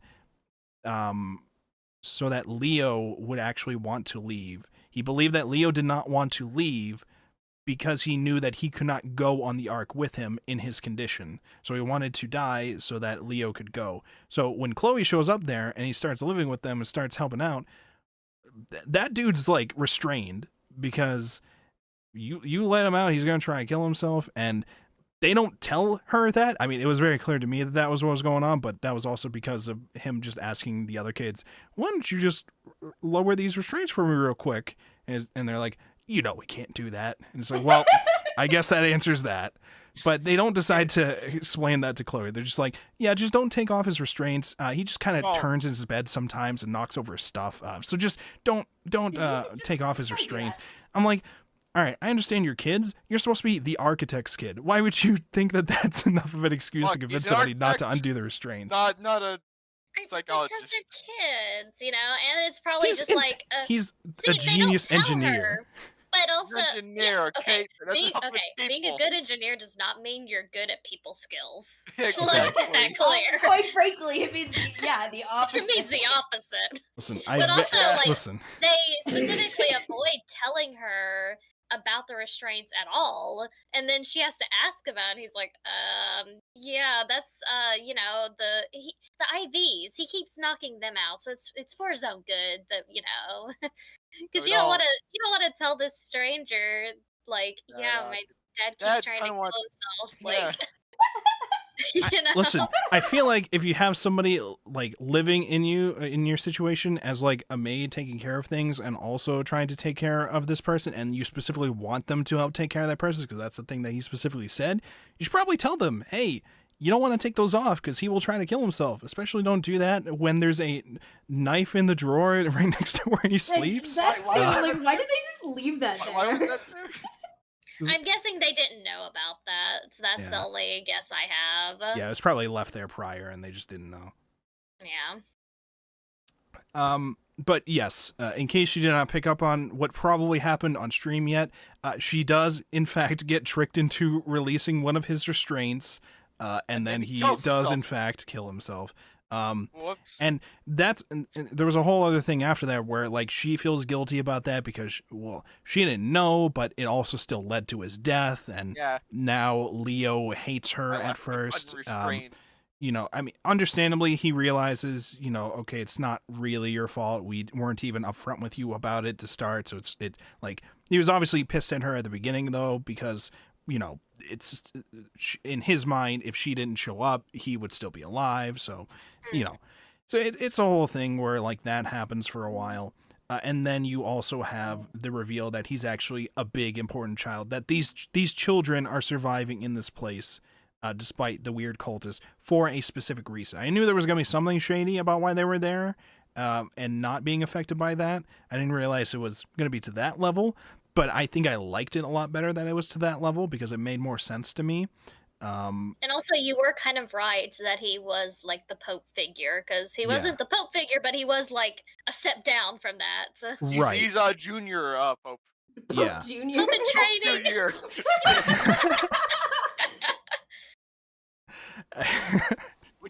When I get old, you'll be in my position, son. Well, it's funny because if you get older, if you're the Pope, you're doing the job wrong in this cult, okay? You're not supposed to get older. That guy could only work as the Pope. You can only have a cult like that if you have an eternal, like, young dude Pope like that guy. Otherwise, that religion would not work out. Everybody would just be growing up and all right, time to kill the Pope. He's not the Pope anymore. Time to kill the Pope. We've eaten all the other potential popes, so what are we gonna do? Kill the Pope. So interesting ideas for how we've set up this cult going on. Thankfully, we do not have to gruesomely see them doing anything fucked up to children in this manga. Probably to the detriment of, you know, you probably didn't necessarily want to see children dying, but it sounded like you wanted to see more death of some kind. I'm just saying, okay, that we're reading, right, this manga that has obviously a lot of Western influence, right? It looks like there's Russian influence, there's obviously the Christian influence, there's even the anime influence, which isn't Western, but I thought that was pretty cute, the homage on the pastor's back tattoo. So the second that we're reading this fucking tragedy about an assassin that's killing a lot of people, and you put a bunch of kids onto an airship that's about to be shot at by a military, what am I gonna think? I'm gonna think the airship's gonna blow up and they're all gonna die. Bro, I don't see how that's inaccurate logic. Listen, I totally agree with you. Not only just because of that in concept, but the fact that Chloe and Leo fall out, and I thought it was just going to end with them living together, you know, in Prison City still. That sounds good. No, the airship comes back. They all come back. I'm like, what are you doing? You're throwing this. You are throwing. What are you doing? Like, I thought they were all going to die. And I was like astounded. I was like, how do you ever go back at this? What do you mean? They're like, no, don't worry. We can just go pick them up. What do you mean? Like the last chapter, we had one more chapter and they turned back. And I was like, you're not going to be able to get through this with them all living. They're dead. They're just dead. Bro, that's what I thought. Bro, that warden, if I'm that prison warden and they came back and we still couldn't stop them from escaping, bro, I would be thrown in that prison city for how hard I failed. Oh my God, Jesus Christ. Dude, kids are thrown into the city in this country for stealing food. That guy screwing that up? Oh my god. But like, so they had a plan when they went back. At the very least, they dropped down one of the nuclear fuel things and had them shoot it because they thought it was a bomb that they were sending down to the city, so they tried to intercept it, but that was what they wanted because that triggered it like an EMP, which I thought that was smart that they did that. Am a little confused at how nobody thought of that as an idea before to get rid of the robots. Our idea to get out is we'll just make an airship. But we have this knowledge of this element that they have, ultimonium, which I don't even know if that's a real element, but we understand what's a placeholder for, at least for like nuclear stuff. Yeah. So they like specifically say that the robots are powered by nuclear energy. Yeah. So all these robots are powered by that, and they know that they can get it from that. Well, at least Locke is very much knowledgeable of that. I think that's a more hidden knowledge, not very common. When I was wondering, because he goes to the Pope and he gives him the progress update on the Ark. He's like, well, the Ark will be ready in 2 months. He's lying to him. It's actually like about to be ready or whatever. But he's like, the Ark will be ready in 2 months. We just need a lot more ultimonium fuel from you. So get that for us, and then we can set up. And the Pope seems like he's got to like come up with a plan for it. First of all, he's like, oh, I totally forgot about that. I guess I'll start now. I thought that was interesting for a 10-year-long plan, but okay. But he's like, okay, I'll come up with a plan. We'll get you the ultimonium for you in time for the Ark thing. So I'm like, okay, so the Pope guy's going to come up with a plan for that, right? I don't know how you get it in this world, much less how you're going to get it from Prison City. But very easily, Leo realizes, oh, all the guards are powered by it, so you can get it from them. So I immediately thought, like, okay, so the Pope's probably going to think of the same thing, and they're going to be trying to get it at the same time, right? Like when the kids are like, months, okay, he's got plenty of time. Okay, the kids show up to go and steal some of it without them knowing it, and then it's not like them, the other group stealing it at the same time. It's showing up, be like, oh, you kids aren't supposed to be here. You know what that means? We get to eat you. Oh, okay. Oh, yeah. Okay, Pope has, look, the Pope thinks he has like 2 months. Okay, playing time, doesn't need to do it right away. Okay, he's got time to play with. He's got time. He has enough time to schedule an entire like giant ceremony televised with dancing and a sermon, and speeches that the warden does not notice. By the way, I'm just saying, on my priority list, that comes first, and then after that, we can go get the ultimonium or whatever. I'm on Shadow's side with this. Party first, fuel later. True. I mean, the Pope guy, like right before the final climactic battle between the Pope and like everybody else or whatever, like we're seeing a more comedic side of the Pope guy, because before he just had this like mysteriously vague like menacing kind of premise of like, you don't know what he's gonna do, you know he's supposed to be the big bad. He seems like creepy, but he's not doing anything like outwardly like menacing yet. It kind of reminded me of Makima a little bit, in that you're just like, I know there's something there I don't trust. I just don't know what it is yet. With Makima, you very much have the right to have that fear, because her powers are very much very, very deadly. The Pope dude's just like, yeah, everybody else just believes me that I'm a god, so I'm just God, so I guess if everybody else calls me in. But we do have the little bit before the fight, at least, where he's like doing this comedic thing where he's like talking like to himself, like, oh man, they wouldn't ever, how would he ever figure that out? Oh, maybe it's because I just questioned the very dumb lie that you said to me, and I unraveled and figured out everything you were doing and just let you do it anyways to the show end at the end. Like he's doing like a funny bit or whatever. And I kind of wish we had... I kind of wish we had a little bit more of that, and then a little bit more like something for him, like because even during the fight, he wasn't doing. He was just like telling everybody else he brought to like, all right, get to work, and then and then he just barely survived Delta almost killing him, because Delta died like the moment it looked like he was about to kill him. So like he just got out of that barely, and then Kobayashi, I think his name was Kobayashi, right? He just shows up and he's just like, yeah, I'm just gonna nuke us all, and then he nukes them all. Based giga shit. When no one else could. So I figured something was gonna happen with Delta, where we get kind of like a Vegeta situation where he's like, he's the hinted at big bad now, but with how he was acting prior, seems like he's going to team up with them for an even bigger bad later, because he also does not like the Pope, and he makes it very apparent he does not like the Pope. So It made me think of the fucking boiling rock from Avatar: The Last Airbender. That's what I thought was gonna happen. Was the big prisoner like teams up with Zuko and Sokka to try and get Sokka's dad out of there. right. That's what I thought was gonna happen at least. I Right. wish that had happened, but I mean, it sort of did. I mean, it. I guess would have if he didn't just accept that he's going to die. I think him and Kobayashi and some of the other ones at that point, they're just like, well, we're probably not making it out, but these kids can get out, I guess. And we don't like the Pope, so we're just gonna kill the Pope. Fuck that guy. So. Based. on God, yeah. You know, Based so. and true. I like they get out of the place. The ship doesn't survive very long, but it gets out of the place at least enough for the Colonel and his two bros to show up again. Just I feel like there was a lot more planned with the Colonel showing back up, and then they're just like, we don't have time for that, so he's just gonna show up at like the exact time they're escaping and just kill people that are trying to chase after them. Shoot down Or Yeah, kill the so- guards. There was a part in the second volume where his I think it was his son and his wife go. I was confused about that. I was like, is that his place. wife or is that because Yes, in that that's his scene wife. she looked younger at that time, so I was like, wait, is that? I knew that was his son, but I okay. So his wife and his the two son. of them go to the Bearman's place, Hachi Bearman's, and they're Mhm. like, "Hey, have you seen our father or husband?" And they're like, "No, actually, he hasn't been by here."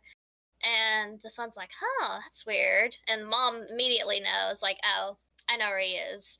He's he's going out to the other country to stake out and wait for Chloe because he is so sure that she is going to escape."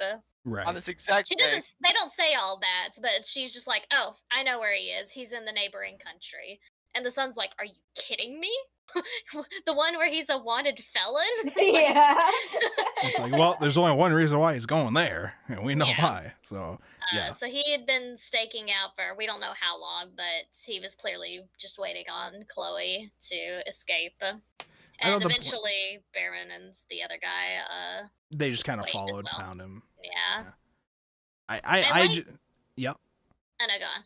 I was just gonna say I had just assumed that he was trying to. I thought the plan with the story was for him to sneak into the prison city to help her out earlier in the plot. But like I said, it sounded like we just didn't have enough time for that, so we'll just have him help them out in their escape in the Yeah. end. That's what it kind of felt like to me, but I don't know. Yeah. A lot of this is very much kind of like not Needed a more lot of time. it. Yeah. But what they did, what the time that they did have was well spent. Yep. I think. Yeah. I really like the balance of the darker scenes mixed with the lighter scenes. It doesn't feel jarring too much in a sense of like the writer didn't know how to balance them. Like it can feel jarring at times, but it's less of like the writer's inexperience and more of just that is how this world acts, that's just how this world is. Yep. Yeah. And the light scenes didn't feel very forced. Because you've got these kids and they act like kids, like the child that saves her, he's just like, I just want a sister because we have never seen a woman before. I just want family, these kids just want a family. I was gonna say it's all about family. Okay, I very much was inspired by Vin Diesel the whole time reading this. It's all about family. I mean, because you have a number of different like family relationships happening within this city. In many cases of which some of these people were born in this city. Like a lot of the orphans, like they're not just.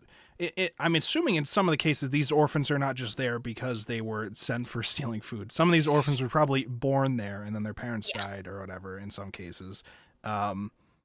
Which, is very, it seems like it'd be very rare for kids to appear in this prison city in general, unless they're like born or whatever, which doesn't seem like they have a very nice environment for children to be born in, specifically because most of the women seem like they get kidnapped, and you never see them aside from the Pope's ceremony doing a dance, I guess. So, yeah, they have to hide the fact that they're a woman, otherwise horrible things are going to happen to them, especially the kids. So it's like a whole thing where like you have this whole prison city culture where all the dudes are supposed to be these like men who are going to do horrible things to you. So you have to be this like assassin woman, or you have to have these like powerful connections to like Leo or whatever, or you're not going to survive here, especially in your entrance to the prison. If you are coming from outside into this prison, You're fucked.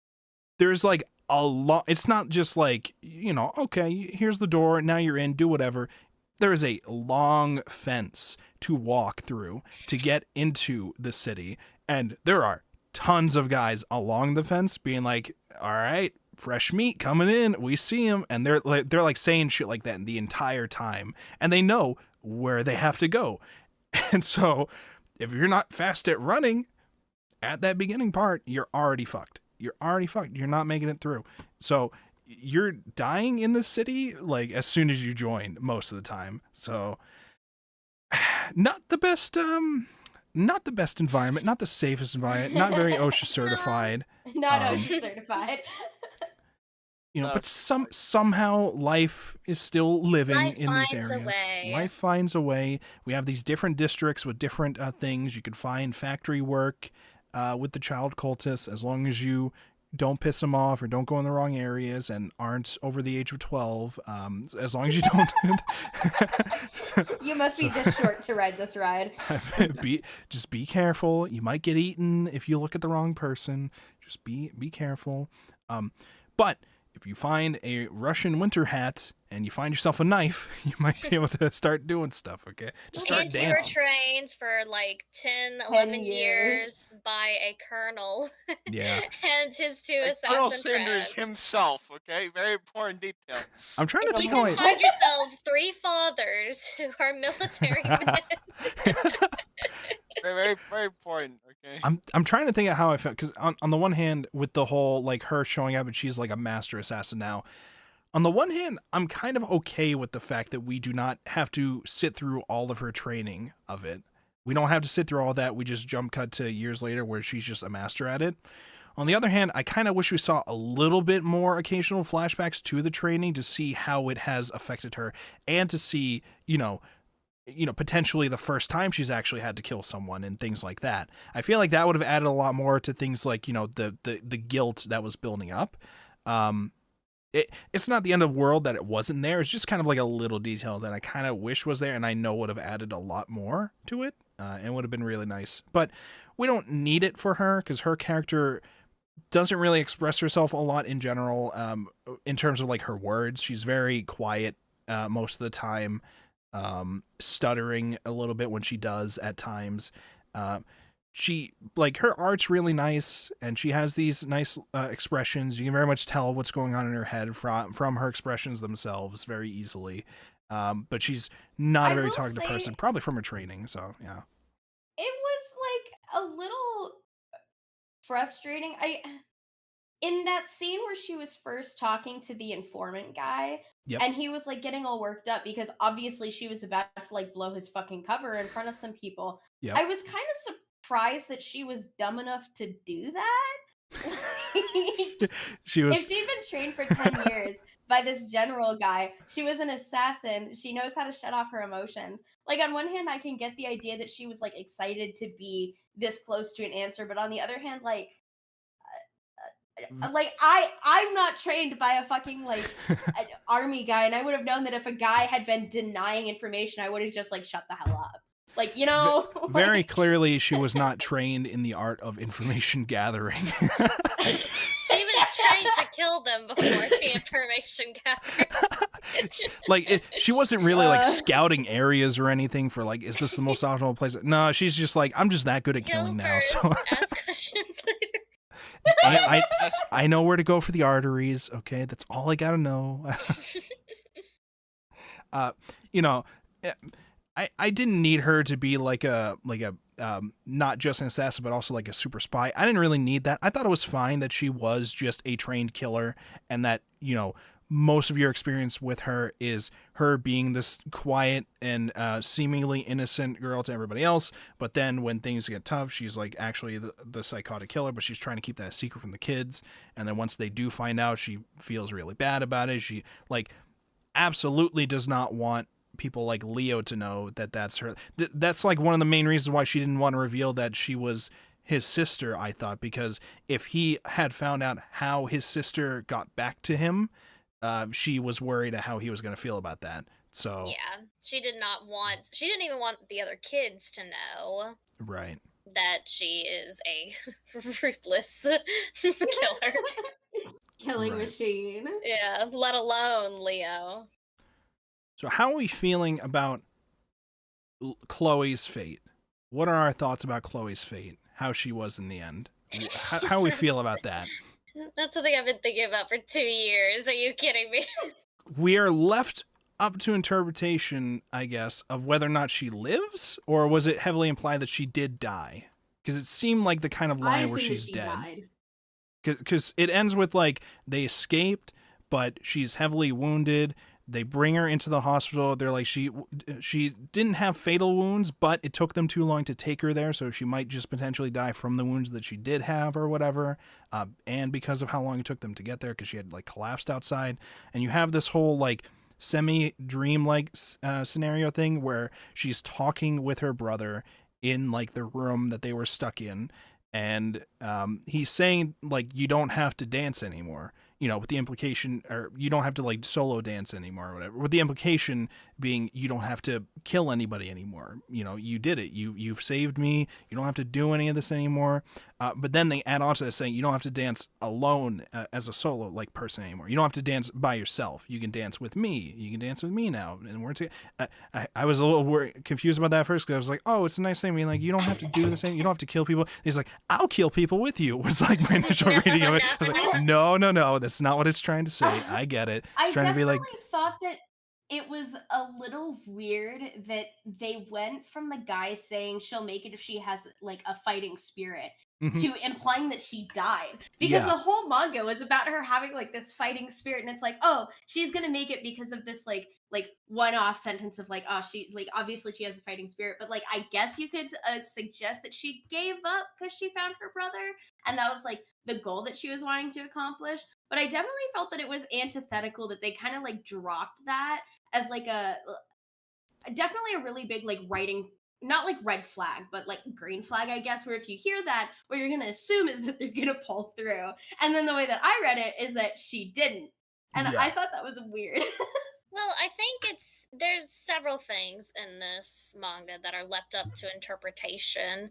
Like her upbringing is completely left up to interpretation, or just interpretation, or just to your own whatever you want to think for it. Like what happened to the parents and stuff.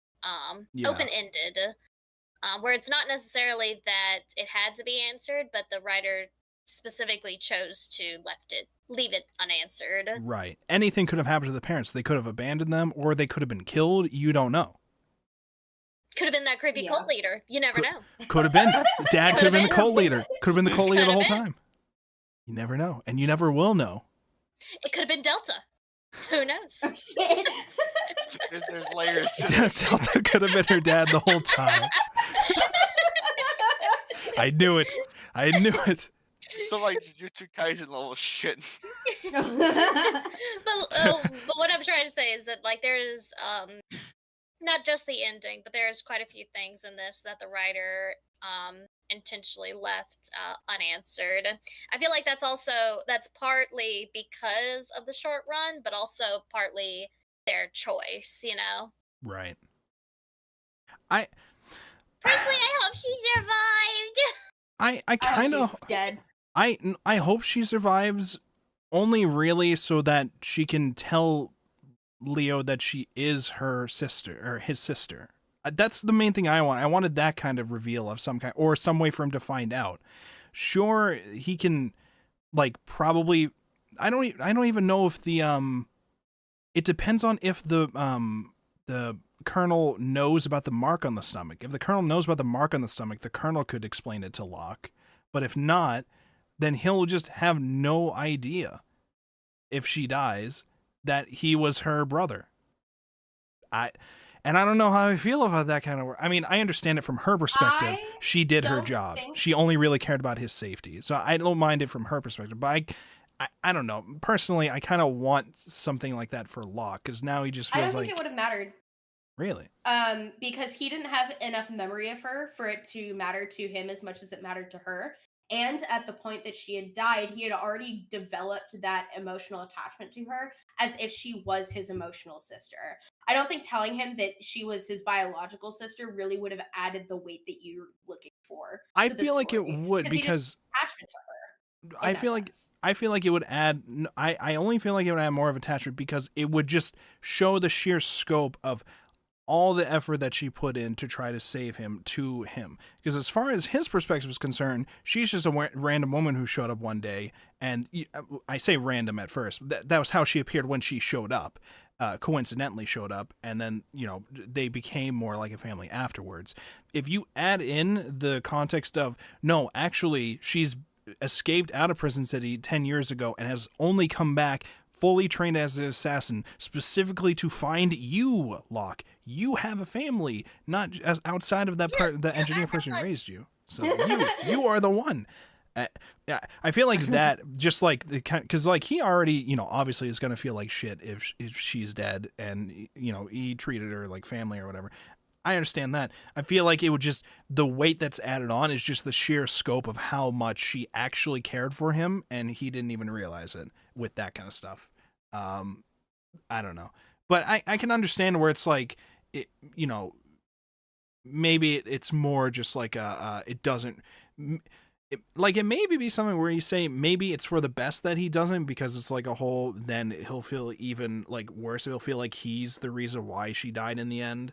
Because she didn't have to come back for him or whatever, is like, because he was already preparing the arc and everything. But I don't know. I don't know if like he might felt guilty about that kind of implication too, about her coming back specifically for him. I don't know. Any thoughts on that? I just don't think it would have emotionally held a whole lot of weight to him, because he lacked that. Even if they had told him, like, oh yeah, this was your sister, she came back looking for you, and he was like, why would he care? Because of how much she went, because the family. Because she specifically came there for him. Trained as assassin for him. It's not just, oh, this is a person who I have found family in. It's no, she came here for you. You. And She also, did this for you. And also, as far as he is aware, he doesn't actually, he thinks he's an orphan. And even like when the engineer dude was raising him, he didn't even like, I think it was implied that he knew that was not his actual father, right? I believe. Maybe I'm wrong about that. It seemed like he was, at least, but maybe I was just reading more into that. Or maybe it was just never really addressed because we as the audience already know he's not the real father, so they don't really, but I don't know.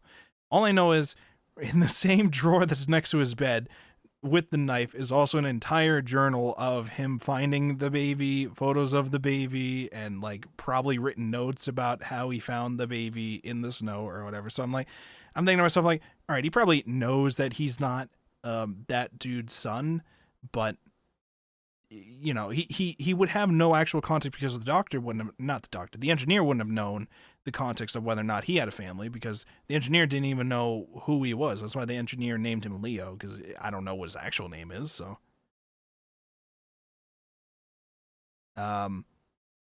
anyways, when I look at the ending with Chloe's fate, I don't know, I do interpret it as she probably died, and I think I'm fine with her dying as like an ending thing, just for the fact that she's like, all right, I did it, I did my job, I saved my brother.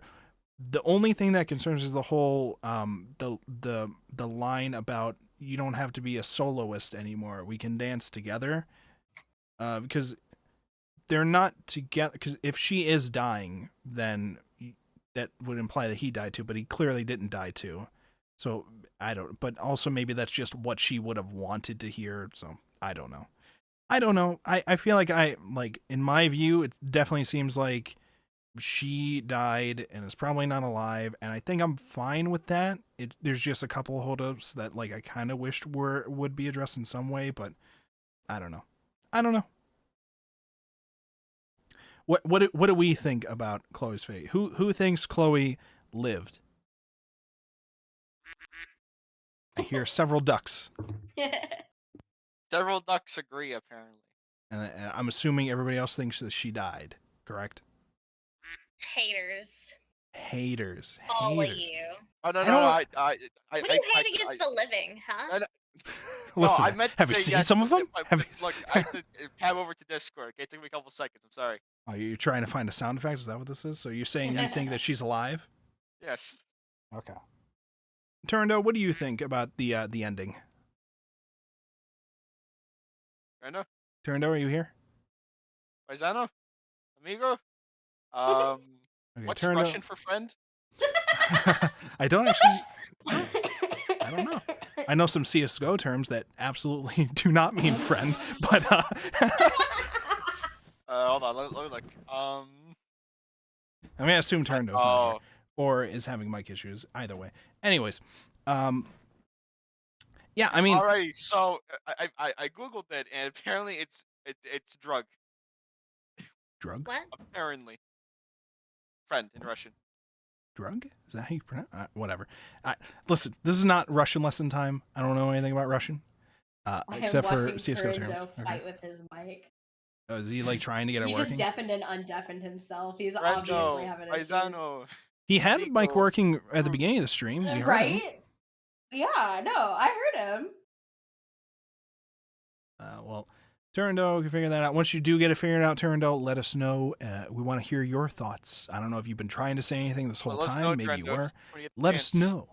know. So anyways, overall with the story, very good, very solid, I think. Very nice 3-volume read, very solid in terms of its world building, especially for the small amount of time it got. It did really great at it, I think.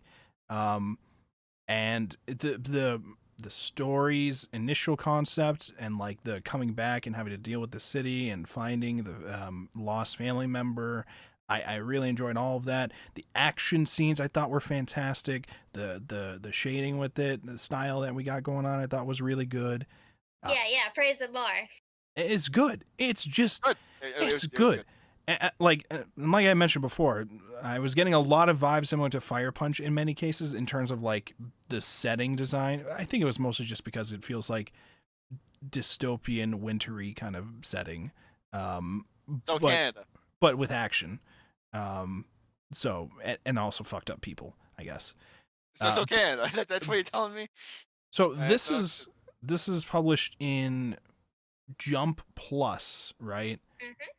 So does Jump Plus, is that targeted towards seinen content, or is this like shonen still? I don't know. Because I think Jump Plus was where Chainsaw Man is published, or it eventually was also published, or Spy Family I think was published in it. Yeah, so Manga Plus is a Shueisha app where you can read a lot of Shonen Jump I see. series. Like they've got Oshinoko, they've got Yep. Chainsaw Man, One Piece. Yo, My they said One Hero. Piece in this manga at the end of one chapter. They said they were like, it was when they're in the airship going away. I laughed at myself because I'm a fucking 2-year-old, I guess. Okay, where they're like, don't worry, I got a plan. We're all gonna get out of here in one piece. That was like the big bubble last dialogue of the chapter. Find out after all these years. with a ship, okay, with a ship. I was like, oh boy, oh shit, they're doing. This is what Luffy was missing out on the whole time, the flying ship. But yeah, so Manga Plus seems like it has like a lot of different combinations of like shonen Jump titles. And Yeah. I think also That's really it allows them to Shonen publish Plus. some seinen titles that they don't normally publish in shonen stuff on there because it's like a digital thing. But I don't remember some like big examples of it that would be classified officially as seinen. But I'm pretty sure there was something about Jump Plus that allowed more adult content sometimes. So it made sense to me that we were having some of the slicing and dicing that was going on. And I am just very glad that we did not have to have gruesome scenes of these cultists eating children. I did not want to ever actually want to see that, okay? Yeah, That's one thing I liked about this, is that none of these scenes were too gruesome. Right. I like how in some parts it was more tell, don't show, to just make it easier to digest, Yeah. That is one thing I definitely like, because some series like this, when they go grim dark, they kind of overkill of how dark it is, and Right. showing it too much, when it's like, okay, we can get it if you just tell us a quick line or two, we don't have to be shown the extreme depravity. There is some darker stuff in this, but to me it did not go overboard with it. With how like all the guys treat women in this manga, I was very worried about having some scene like that. We got only really close to it with the hunger fight. Manga. Yeah, we only really got closer with the hunger fight. So I was very glad we did not have to deal with that, because I understand. I don't like reading that stuff, but in this, that's why I like it, because they're just like, they just pretty much tell you that it happens, and then they have that scene at the beginning with like the cars and stuff, right, and the women, and that's not it, but you get the gist. It's enough to give you the implication of what these, like, it's enough to know that these people will definitely do that, and they probably are doing that off screen to some characters, and that person is somebody capable of doing that, but you don't have to see that to understand that. You don't have to experience that. It's like I said, the closest that they got to in this was Chloe versus Hunger. And that was immediately just, stopped by her cutting the artery at the right point and like getting the one up on him at the last moment, so that you knew he would be somebody who would do that, but you didn't have to actually sit there and see a lot of that. We did not even have to deal with like some kind of thing where he's tearing off her clothes. I was worried we were going to get at least that. We did not actually get to that point, so I was very glad for that. It was very tasteful, I felt, with how it like handled the fact that we're in this prison city with very fucked up people, but we don't need to hit you over the head with how fucked up these people are, like visually. Mm-hmm. We don't need to do that. And we could just focus on the slicing and dicing in like a danceable manner. Is danceable a real word? I don't know. But frolicking around, slicing throats, why not? Yeah. It's, you don't have to show all the time. You can just tell us. And this one definitely picks better things to show us instead. I wish it would show the warden doing anything competent in this. The warden shows up for like the first chapter and then the last chapter, and that's it. Yeah, I thought he was gonna be involved in the corruption within the city. He's he's just the guy who guards it so people don't get out, and he's the only guard who's had people get out several times. And the airship leaves and comes back, and it still gets out. How do you throw this hard? It is Jover, bro. So here's what I expected. I expected the escape at the beginning means that things were going to be different when she got back to Prison City. Things were going to be locked down a lot tighter is what I thought was going to happen, because they hadn't had a breakout from that prison ever in all of the 80 years it was run at the beginning of the story. Then it happened on his watch. If I'm that warden and I am lucky enough to still have this job after that, we are not fucking around at that point. But his solution of not fucking around is, let's just make a shit ton of cannons, install those in the walls, and then have people manually aim them and fail to hit things. Almost worked. It worked for the one thing they didn't want it to work for, the EMP. So... and they also did hit the airship at the end, but it hit it while they were out of range of the city, so they were already gone. So I don't know. Well, So yeah. that was Soloist in the Cage. Anybody else have any other thoughts or comments, things that they want to bring up? I liked it. Yay! What would we Randall rate? time. What would we rate this? What's our whole numbers on a scale from 1 to 10? 8.5. I said whole numbers. Okay, we're gonna have to kick you 8.5. out. Please escort. Please 4.5 escort them real off the premise. operation. Please escort these people off my premises. Warden, guard. Bada-boom. Oh my God! Sound It's effects. very, no, here's the thing, though. Here's the warden, absolutely useless. So what do we do? What do you do, chap? You would Listen, throw it. That's what happened. I'd Throw it so probably, hard. I'd probably give this an 8 as well. Yeah, no, great. It would get, I feel like this would be a 10 for me if we had slightly more time, or maybe a 9 or a 10, depending on how it handled it. If we had slightly more time to be able to develop more of some of these aspects more in some ways that I've already talked about in the past that I would have liked to see. But as it already stands, with it only having 3 volumes, I'd probably say this is an 8 as well. I think it's because doing something so so like it's a deep world that they built here, and I think given the amount of volumes they had, it's nigh perfect with what they had to work with. With 3 volumes, just such a short run. I think it would be good though for like side series or something. Some kind of continuation that's not just some kind of other story that explores it. Not necessarily with Chloe and Leo. I could definitely see a timeline where if instead of this getting only 3 volumes, this was just like a much longer, long-running series of like this, because like the prison city is not just a very small city, it is a giant like Boston level city. Okay, when we're talking city, we're talking cities, we mean like there's like entire like districts of areas within the city that are like their own cities in complete themselves. Skyscrapers, factories, all of that. So it's big. We're talking like Attack on Titan, like surrounded by the walls levels of big. It's big. So God damn it.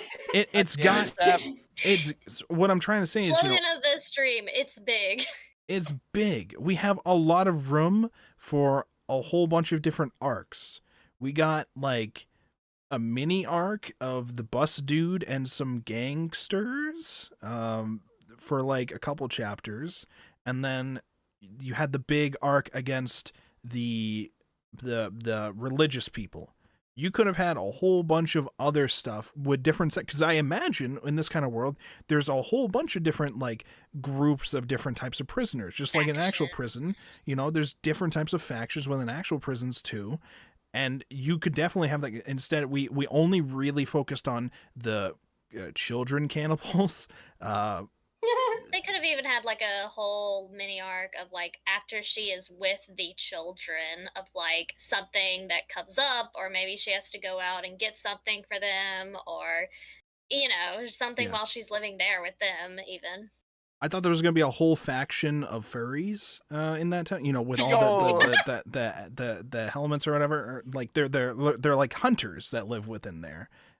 They're more focused on like maybe animals that are somehow in there. I don't even know how they got those heads, or if there are animals within the prison city, or how they would get there. I don't know. It's part of the souvenir shop. You didn't know? Oh, of course. How could I forget the souvenir shop right next to the death Gatling guns and the giant cannons? And no. It's just on the street next to Chick-fil-A. Oh, next to the Chick-fil-A and the giant groups of murder rapists that wander around the city. My bad. Sorry, I forgot about the gift shop. And the Chick-fil-A. But no, I felt like there could local businesses. There could have been a lot more done with the fact that like this prison city also somehow has like television somehow. Somebody's running TV shows here. It's called a side hustle. Okay, you haven't heard of it. There's just a lot of like really interesting things that we could do more with, and so it's already great as it is. It could have been even more fleshed out, even longer. This could have been a series that was still ongoing now, but it's still developed. But I'm assuming it's either something like this was only planned to be 3 volumes, or it did not get enough attention when it was airing to, because Shonen Jump Shueisha stuff is very competitive with readership and how long they keep things running. If it's not like blowing up, then they're gonna stop it pretty early. Although I don't know how that factors in with Jump Plus, because those can sometimes be digital only releases. So I don't know how much that factors in. I know for magazine, like physical publishing, that can be a huge factor, but I don't know how much that factors in with these digital publishings. But Yeah. maybe it's a similar kind of principle. I don't know. Anyways, like I said, it's good. It's big. It's good. Is good. Turndo, you've been a little quiet. Oh, still working with the mic. Yeah, I fixed with your mic situation. Oh, Justin was messaging in the chat. What did he say? Oh, He couldn't join. I forgot book club. I even added everybody. He even responded to my ad. He's sick. Oh, he's sick. I didn't read that message. Okay. I mean, yeah, that makes sense with him. Turndo, just type what you want and. Yeah, we could read what you're saying. Oh, no, he's deafened right now, so he can't even hear us. Oh no. Oh no, he's got AirPods in. Turndo, he's got AirPods in. Turndo, watch out! It's the battle bus. Watch out! It's a wheel from the hit movie Rubber.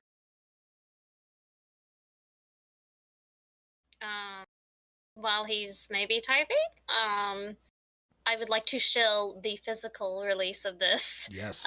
It's by 7 Seas. I think the 3rd volume comes out in January. Let me look that up. Yeah, I think it was January. I think I saw that too. I think. It's a very nice print for it. It's a bit bigger than normal. Yeah, okay, so the 3rd volume comes out January 9th. It's a 3-volume series, but the volumes are just really nice. It's slightly bigger than a normal, like a Shonen Jump volume, typical, what you would think of a typical manga size. And the pages are a bit thicker, and the cover is like a kind of harder paperback. It's still paperback, but it's a very glossy, thick one. It's just a really nice print for $14.99. It is a very good way to read it. I might buy it. The physical version. I don't know if I necessarily need to order it from, because it's probably going to be, because it's the final volume is coming out in January, so I'll probably get to see if I can grab all the copies when I'm at Anime Boston coming up, because they'll probably have copies of it there. Yeah. Anybody else have thoughts they want to express? Anything at all? Any thoughts? Head empty? Anything? And what was your favorite part of this manga? There is a gun to your head. There's a gun to my head. Yeah, that means don't think about it, just say it. The fact that I don't fucking know.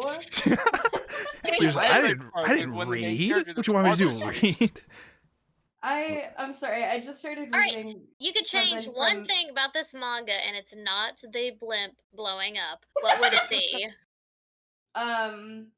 It would be the fact that I would have probably, in order to make the ending more impactful, I would have hinted that Leo had also died, so they went to go be like angels in heaven together or whatever. So that it was like more solid or like they both also ended up in the hospital together, so that it was more of like them either going together or staying together rather than just like deciding the fate of only Chloe. When you're looking at the end of it. Yeah, I think that would have been good. It sounds like Turndo had sound. Turndo, are you here? Yep. Oh, Turndo is here. Oh my god. Turndo's among us. All right, Turndo, what are your thoughts? I thought it was a really nice read. Could be more on the tragic side, but after other stuff I read. You are cutting out now. I don't know if you're still there. I kind of expected that. We heard it. We heard at least you saying that you wish it was more on the tragic side. Okay. Well, yeah. Sorry. I read a lot of like Chinese tragedy. Reading Japanese tragedy was really nice, especially like motifs. It reminded me of Madonna. like Christian Madonna. Like the Christian Madonna? Yeah, that style. Like when you Pieta, it was just the art style just reminded me Paeta. Something about Paeta? Yeah, so Madonna is a way of representing in art Mary in Oh. Christian art. And he's saying Pieta, which, let me pull it up. Oh, I see. I just the- Googled Madonna art and I see. I Yeah. see. The Pieta is the famous statue of Mary holding Jesus. So, Oh, there he is. The more you know. we cannot hear you if you're talking still, Turenda. Technical difficulties. It's fine. If you have anything else you want to say, you're probably better off typing it out and then we can read it for you. But if that's all you got, then that's perfectly fine. Like, you know, definitely influences of that kind of stuff, I'd imagine, and I definitely do also in some ways agree with it being a little more tragic in some places, not in like all the places, of course. Like I don't need to see them eating fucking children or whatever. That's not tragic, and that's more just like gore. Like Chaplin wants them to eat children. Listen, okay, they keep It talking it up. They talk it up. If you really think about it, though, it is surprising how few main character deaths there are. Yeah. The only main character deaths we get are the people that are the antagonists against Chloe. Right. Like the bus driver lives, not the bus driver, but you know, the car dealer. I think all of the kids Car live. dealer. Yeah, I don't think any of the kids died. I'm trying to think of Yeah. any kid that died, and I don't think so. So really, it is pretty, like, it's very, very very, very murdery, but also like not a lot of main character deaths, surprisingly. Yeah, there's not a lot of deaths that you're sad about, especially. You're only really sad about like the engineer dad's death, and it's only really sad because you know you understand the context for why he's doing it. It's because you know Locke needs to leave, and he's not leaving because he thinks he has to take care of him. So it's so it's a whole thing with that. But most of the other deaths you don't really feel bad for. Even when Kobayashi decides to take out the Pope, it's like, well, this dude was one of the bad guys up until now, and you barely knew anything about him other than his design, and then he worked with Delta. So it's like, okay, I guess he's a good guy now. I guess he killed the Pope. Don't really feel anything about his death. I kind of wish Delta was the one to get the kill on the Pope, but it's like there were a couple of people that were grabbed during the rush from the like when they were going into the prison. You don't like see them finishing them off, but like you see a couple of them getting grabbed, so you're like, okay, they're dead. You're not doing anything for that. Then Chloe saves like when Tricot and the other her Tricot's brother there, so she steps in and saves them at that time, and then he immediately like is like the brother's just like, this woman just killed all those people. Get away from her. Reasonable reaction to that, despite her saving them. It's still just get away from her. Don't do it. Get away. Just come over here. So, yeah, I definitely do see that. There should have been more with that. But I guess the only real potentially sad death you would get is Chloe at the end, but even then it would be more like bittersweet, I guess, because it's like she's happy because she accomplished her goal if she did die. I say if again because it's up to interpretation. You're not told whether or not she actually dies. It just feels like it's heavily implied that she dies, but doesn't necessarily mean she did. Anything could have happened in your mind from how you read it. And yeah, we do in that's fact the glory of thinking. I don't do that. I know you don't, but our viewers might. No brain. That's a bold assumption. These are my viewers, okay? I'll have you know. Yeah. They need me to explain all the science stuff for them. All right, this. Is I think they might have less brain cells than Chap. That's not saying much. Listen, my viewers are the strongest, most intellectual warriors out there. I'll have you know. Okay, I know I said like something reverse different a few psychology thing? seconds ago, but they are the strongest warriors out there. I'll have you know. Don't. Well, I mean, what is a warrior? Anyway, if you want, you should read Soloist in a Cage despite You us should. spoiling everything.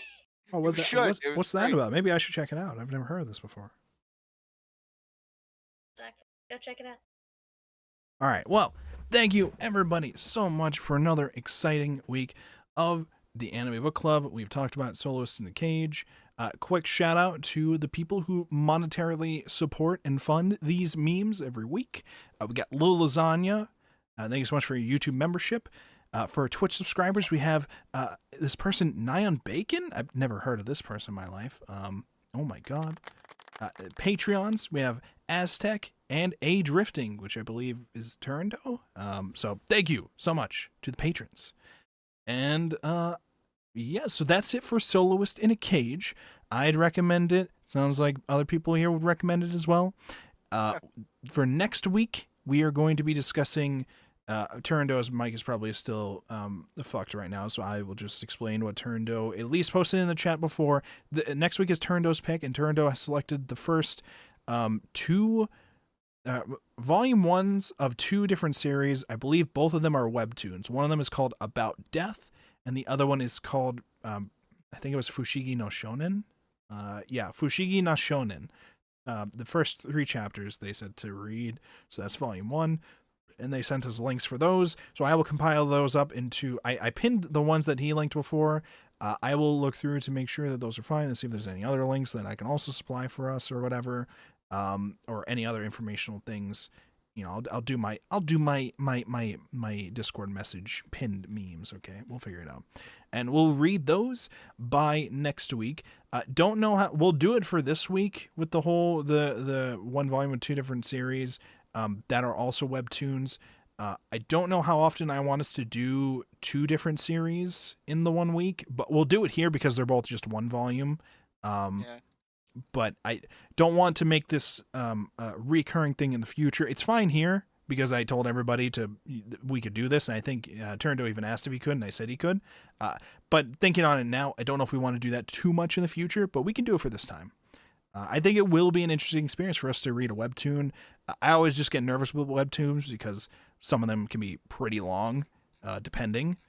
But we understand what we're going to be reading next week, so that's where that is.